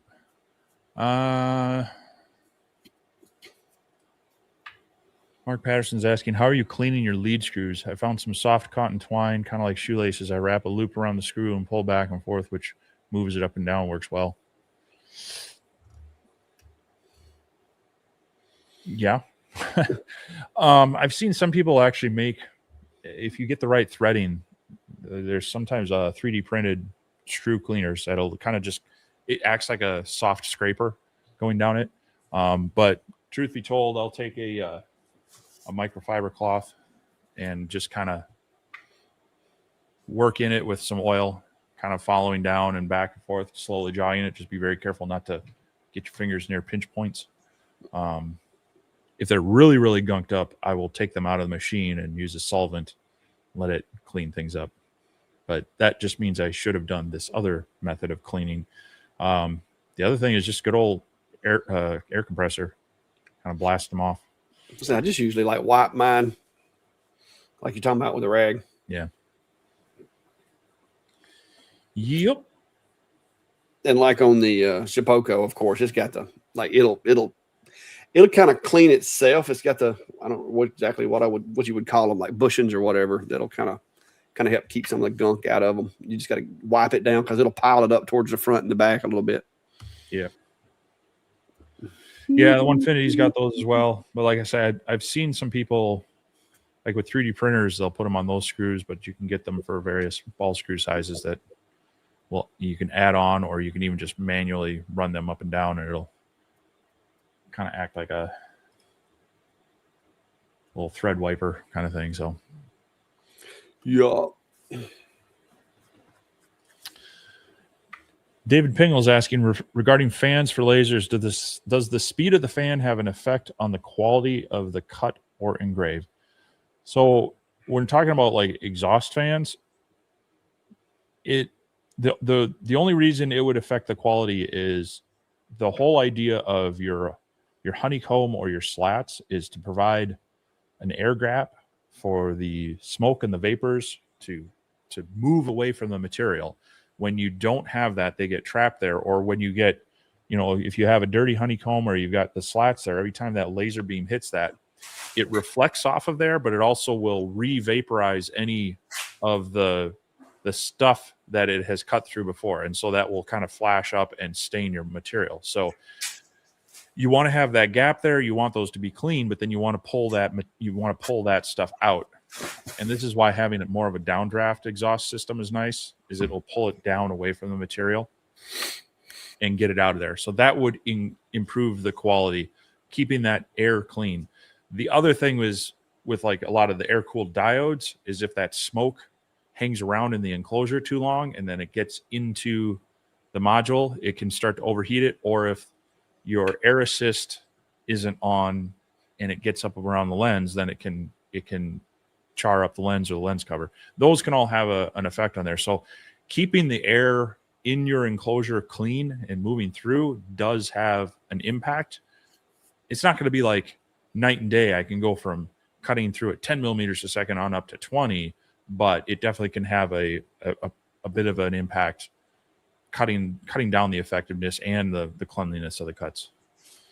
And it's definitely going to help with your maintenance schedule and, maintenance related failures, because the dirtier the air inside that enclosure, a lot of these diode lasers especially are breathing that, unless you have a water cooled one like the Glacier or the Aesmer X1. They've all got fans on them, so they're sucking that dust inside the module. The new water cooled ones, I like them because they don't suck up all the dust and stuff. And I see some folks asking about the different type of grease or whatever. I've been using this for quite a while on like all the lasers, everything. Like this is what I've been using on most everything in this shop up until recently. I decided to try something a little bit different, and I did some research, and I've been using this stuff here, which is a little more expensive, but it's a big old bottle. And so far it's doing a pretty good job. I've been using this on my Spoko as well as a lot of the smaller machines that have linear rails, because this is actually, if they have the linear rails, there's a lot of little BBs inside those, the bearings, so to speak. And so you don't want nothing too thick, because I've had some problems with some of the steppers missing steps and stuff like that. And I think a lot of that can be attributed to, the bearings getting binded because their grease is a little bit thick. So this stuff is specifically made for bearings. And so far, so good. It works really well. Stays in place okay. But I use a medicine syringe. If you go to the like Walgreens and you get those little syringes for, measuring out cough medicine or whatever, you can take one of those and put a little piece of hose on it or something, and you can get to most anywhere with this stuff. So I've started using it a lot lately, and so far it's working really well for me.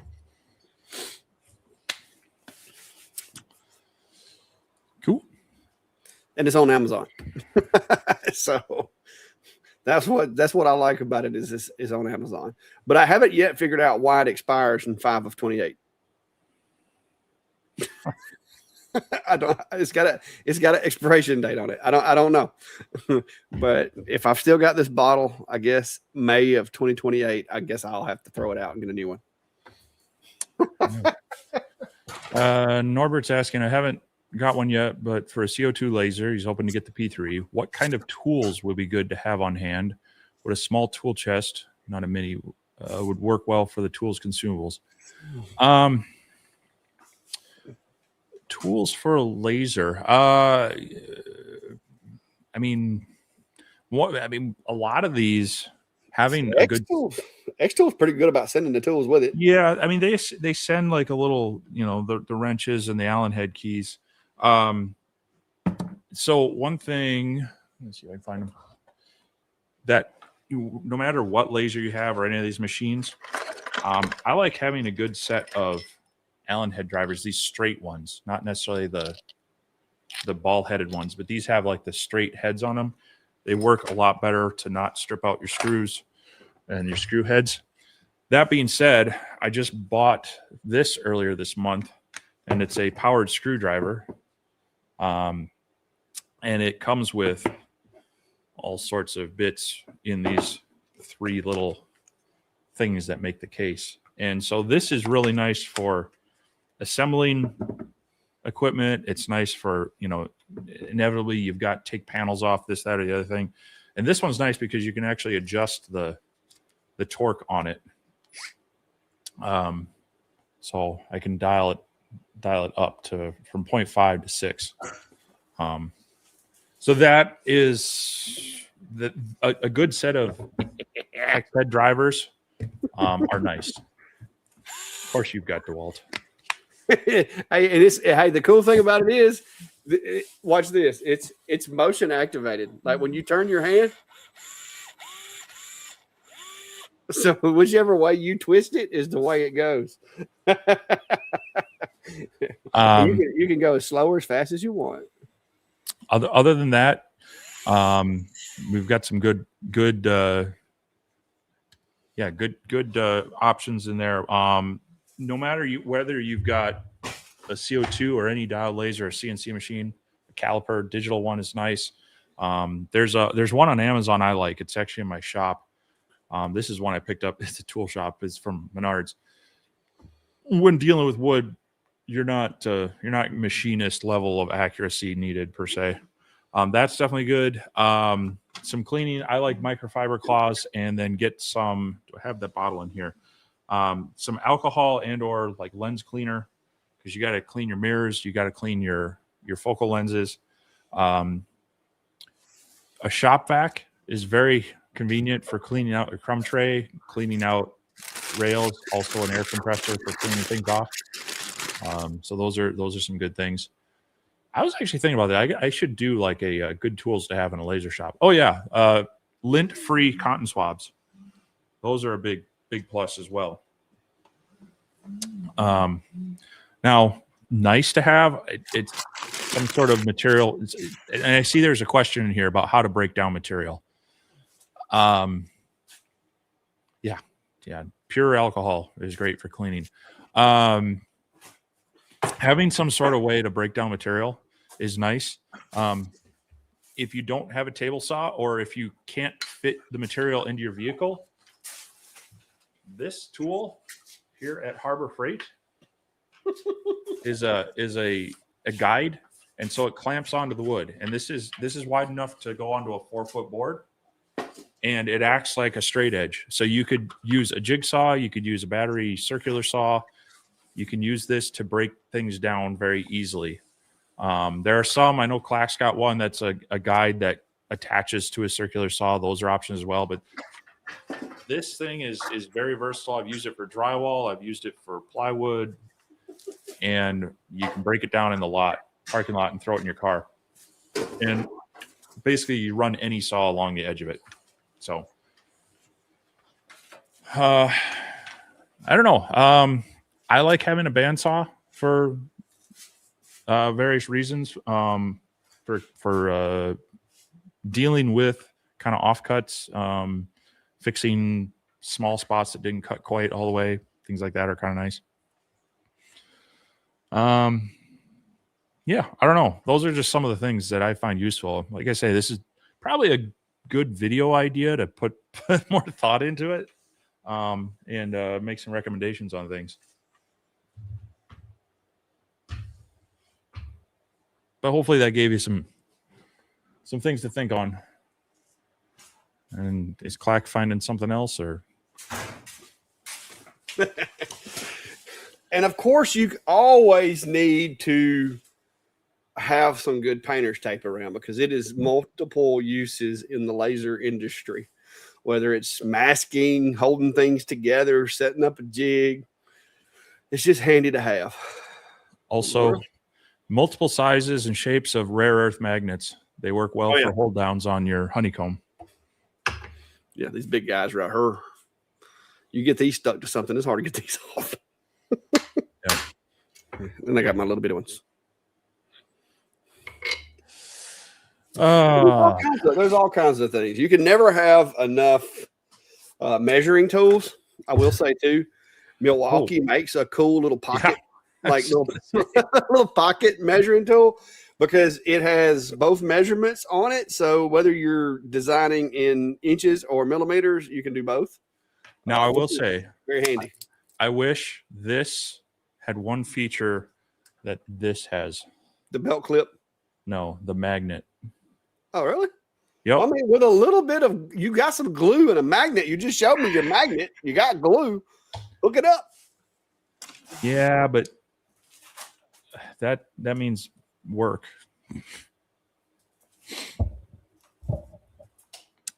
Yeah, I don't know.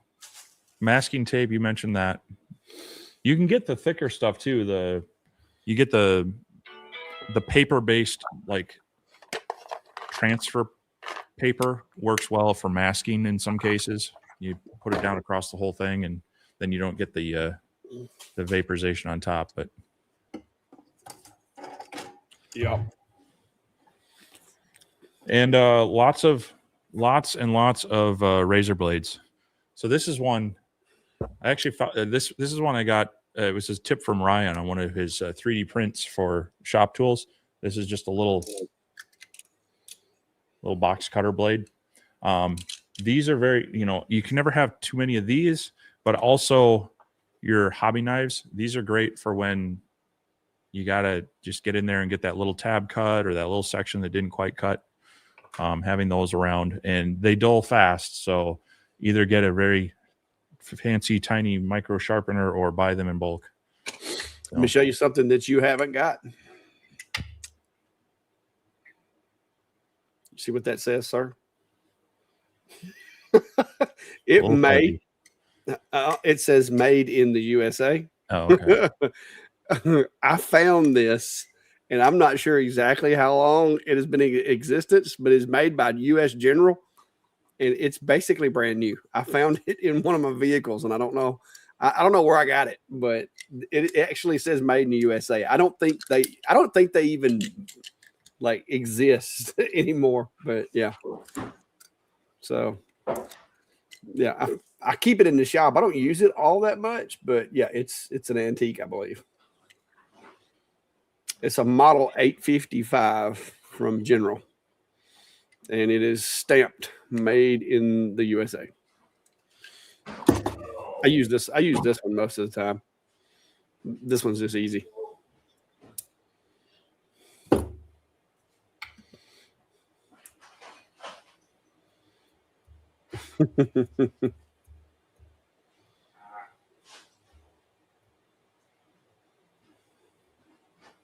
Steve's going to look for. He must have one. He's done picking up the yard sale. I couldn't find that. There were two other things I was going to look for, but this is in no way useful for a CO2 laser. But everybody should have a metal file.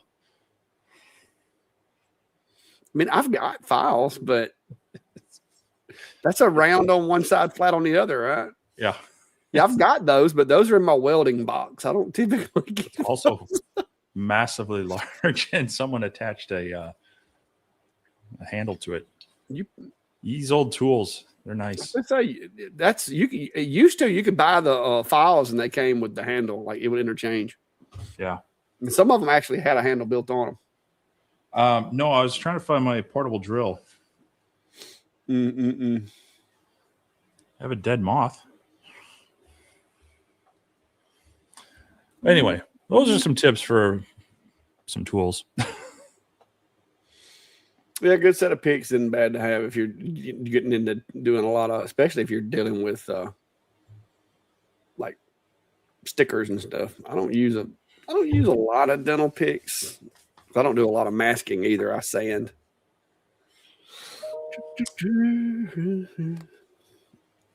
But I did get a set of them because I have had times where I needed them and didn't have them. That's going to bug me where I have a Yankee drill. And so whenever someone says they need a portable drill, I get that thing and they're like, what is this? Yeah. Anyway.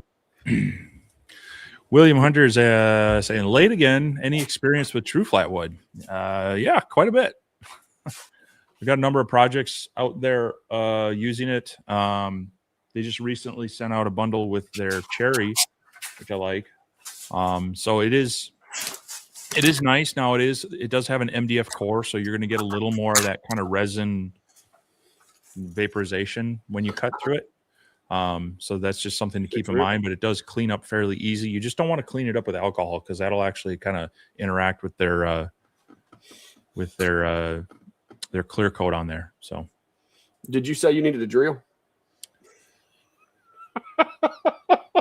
I have one similar to that, but it's on a 4-foot rod for running wire, but it's got the first little end of it. It's like that. Yeah, this is the one I use when I'm running Cat 5 or Cat 6, 7, 8, whatever. Yeah. That because a regular paddle bit won't get you into places sometimes if you need to go. I got like 5 or 6 of them. This is just the best looking one. Oh yeah, orbital sander. That was another tool we didn't mention. Get yourself a good random orbit sander. If you do any level of woodworking, investing in a good sanding system will save you a lot of frustration.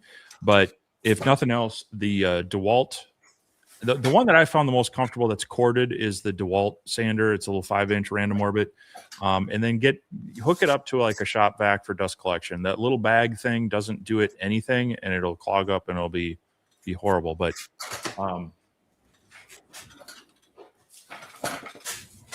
when you're tired of hurting yourself, you end up getting a nicer sander. So did you just hurt yourself? No, I'm laughing at you.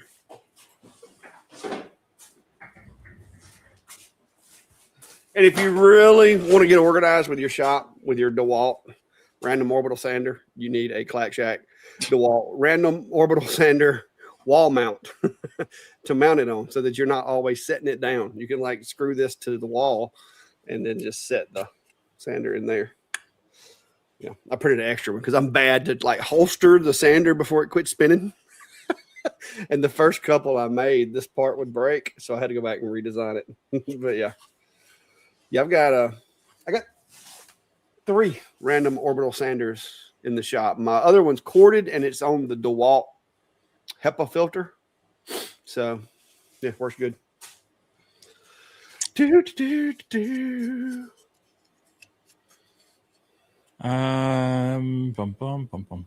What else we got here? Chris needs a cat's mouse sander. Yeah, when you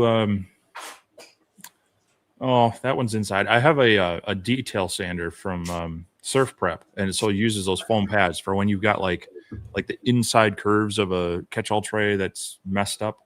Those can be good, or a dust mop on a drill press. I've used that and I've showed that in a few videos. Sanding is a whole nother beast where that's the thing. Like if you're getting into CNC routers, take the time to set up your tool pathing right and let the tool pathing maybe do that extra finish pass. It'll save you hours of sanding, even though it's extra machine time. So.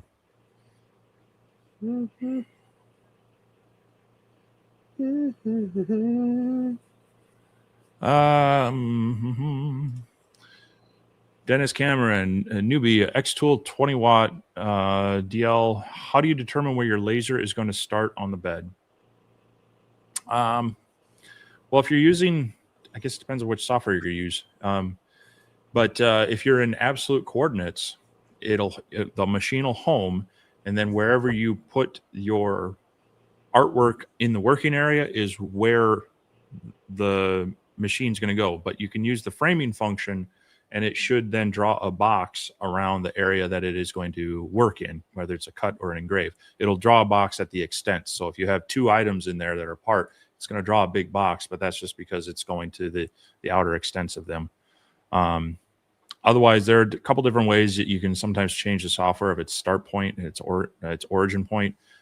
So like if you're doing round things or like cylinders, it's nice to have it start from current position and centered. And that way you move the laser head over to the center of the item.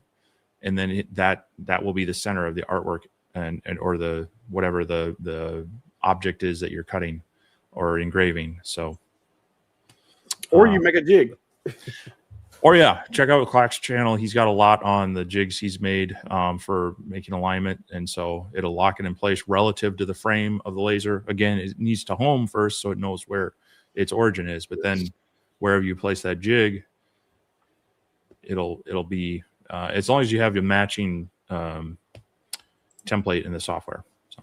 Yeah, you got to make the physical and the cyber position the same. Basically, you got to be able to you got to have consistent position on a computer and a consistent position on the machine, and you can replicate things from file to file to file. But yeah, me and Steve both have lots of videos on file setup and use, and it's a whole rabbit hole of what are you trying to do? Is this a one-off? Are you making 100 of them? I mean, there's some things to be considered when you start selecting whether you're going to do absolute, current position, or user origin.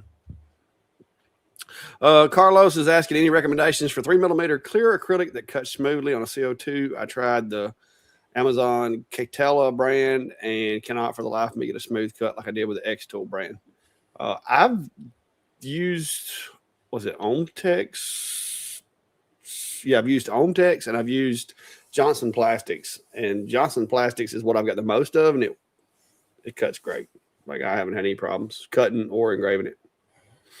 You want to be getting cast acrylic. That will cut smoother. Some of them will get mislabeled either intentionally or unintentionally.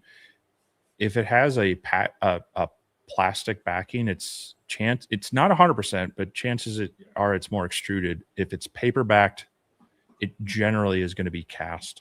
And so that's one kind of way to estimate that it might be true cast or not.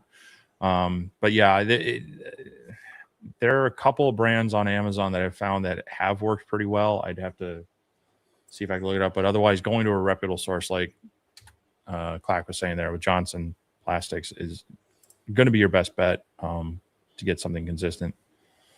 But you're definitely trying to find a cast acrylic rather than extruded. If you're going to like your home center, those are almost always extruded. Yeah, the trick about the paper, I didn't know that until after I'd been doing it for a while.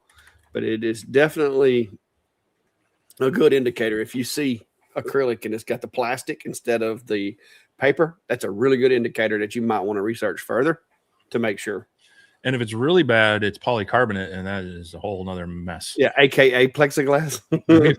We've actually had that sent to us in material packs for review. Yes, we have. And it'll it just kind of gets molten and bubbles. Turns into a melted mess is what it turns into. Yeah, it's really gross. Yeah, my friend Bill the other day was talking about he needed to cut some stuff, and he'd been using just traditional saws and stuff to cut it.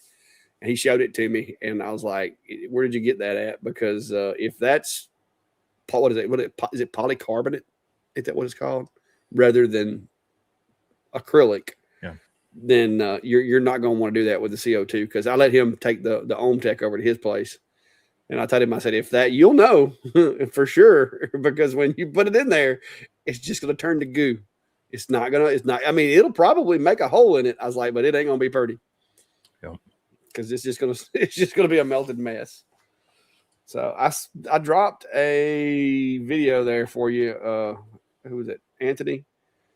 Like I said, just go to my channel and type in the word jig, and that'll get you started. But I think I've got some stuff in one of my videos about light burn also that kind of goes over that. But it's a rabbit hole. If you will just like watch lots of videos, that's how I learned how to get started with these lasers.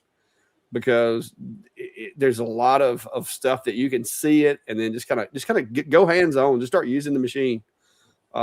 Once you learn a lot of the terminology, it'll make a little bit more sense.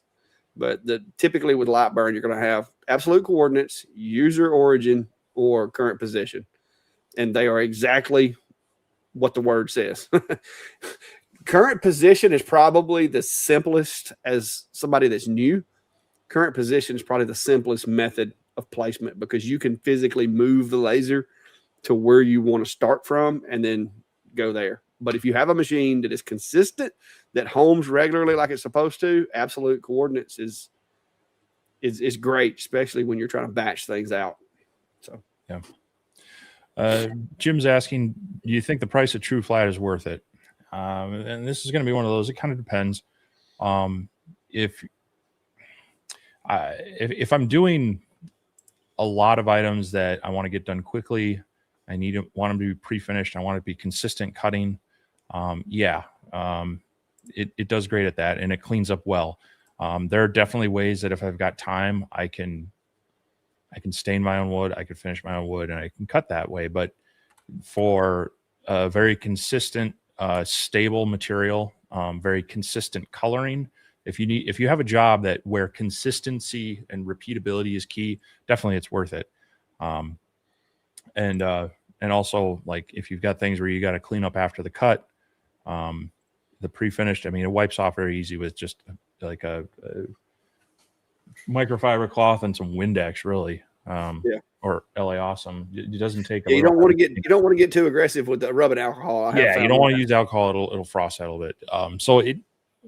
But like we've talked about other materials. I mean, Clack's got the one-sided finished plywood at his local dealer and such. I've used that on some cabinetry and the thicker stuff.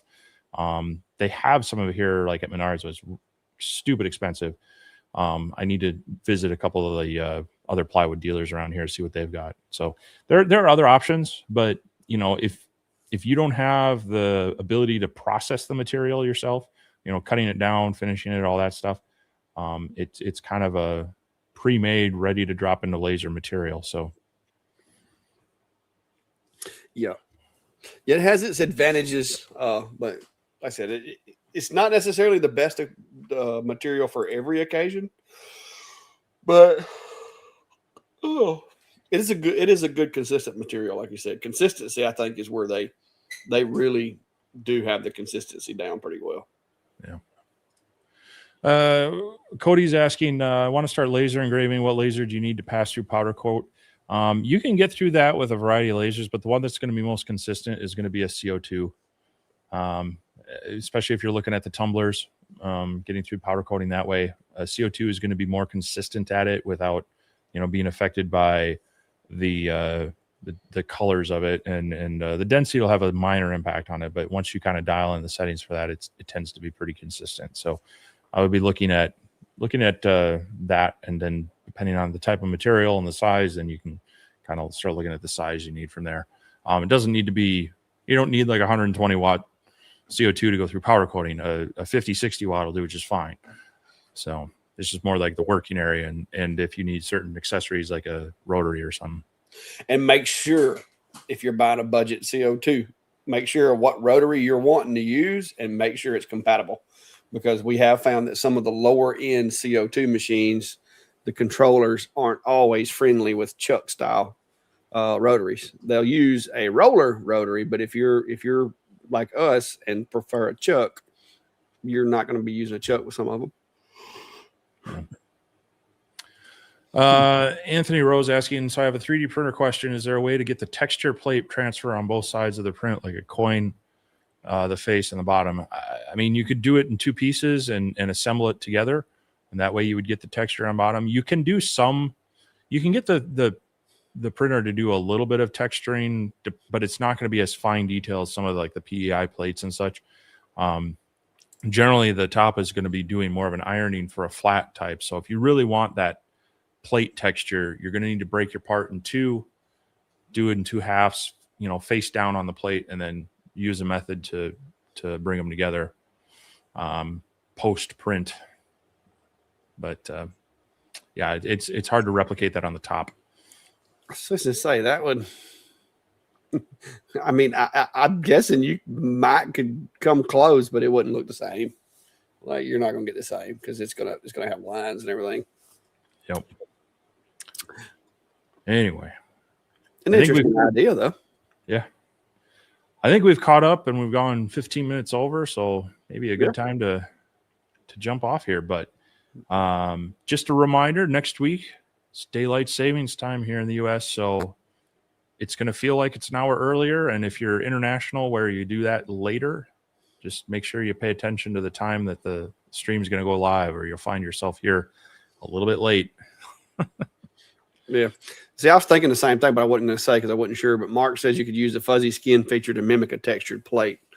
But Yeah, Oh. it depends on the texture of the plate. Like some of them have special markings on them and such, but yeah, you can get a bit of a texture on there, but if you want it to be real consistent with the bottom, it'll be that way. So yeah, but the only way you'd be able to do it would be like to heat it up and then stick a plate to it. no. Anyway, Oh, well, it's been fun. yeah. A lot of questions, comments this week. So appreciate that, everyone. Hopefully we'll see you back next week. Keep an eye on both channels for more content. Like I say, I'll probably be throwing out more. I've been going through trying to figure out what projects I want to do with this, because it is bigger than your typical benchtop one. So I'm trying to come up with a couple of larger size ones. But I've been throwing out some short videos there. I actually dropped one just before the live. So if you didn't catch that, go do me a favor and give a 60-second watch on there to help the initial video metrics and such. And I've also been trying to put more behind the scenes teaser stuff on my Facebook page, trying to get that be a little more consistent. So if you have Facebook and you haven't followed me, I'd appreciate that. Hit that follow button there, and that'll just help those metrics a little bit. Hey, if you, and even if you don't ever interact, that's fine.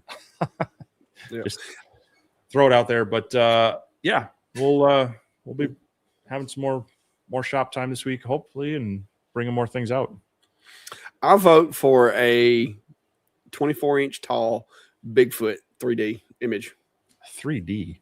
Yes, that would be awesome. If you could get a 3D Bigfoot engraving, like the alligators kind of, but like just have like a Bigfoot. I'd have to babysit that for quite a while. Yeah, but man, that would be cool though. You could hang it on the wall behind you. Like it would so fit in. I'll see what I can find. I'd have to find some material to do that on, even too. Turn around, look behind you. Hey, not this. I see 3 or 4 pieces that would work really well, and it has the color of fur. See, everybody agrees. It would be amazing. You just got to figure out how to get the STL file for a 3D Bigfoot now. We'll see. Hey, if you do get an STL for a 3D Bigfoot, send it to me, and I can see if I can conjure up one too. Maybe I need to do an alien. Yeah.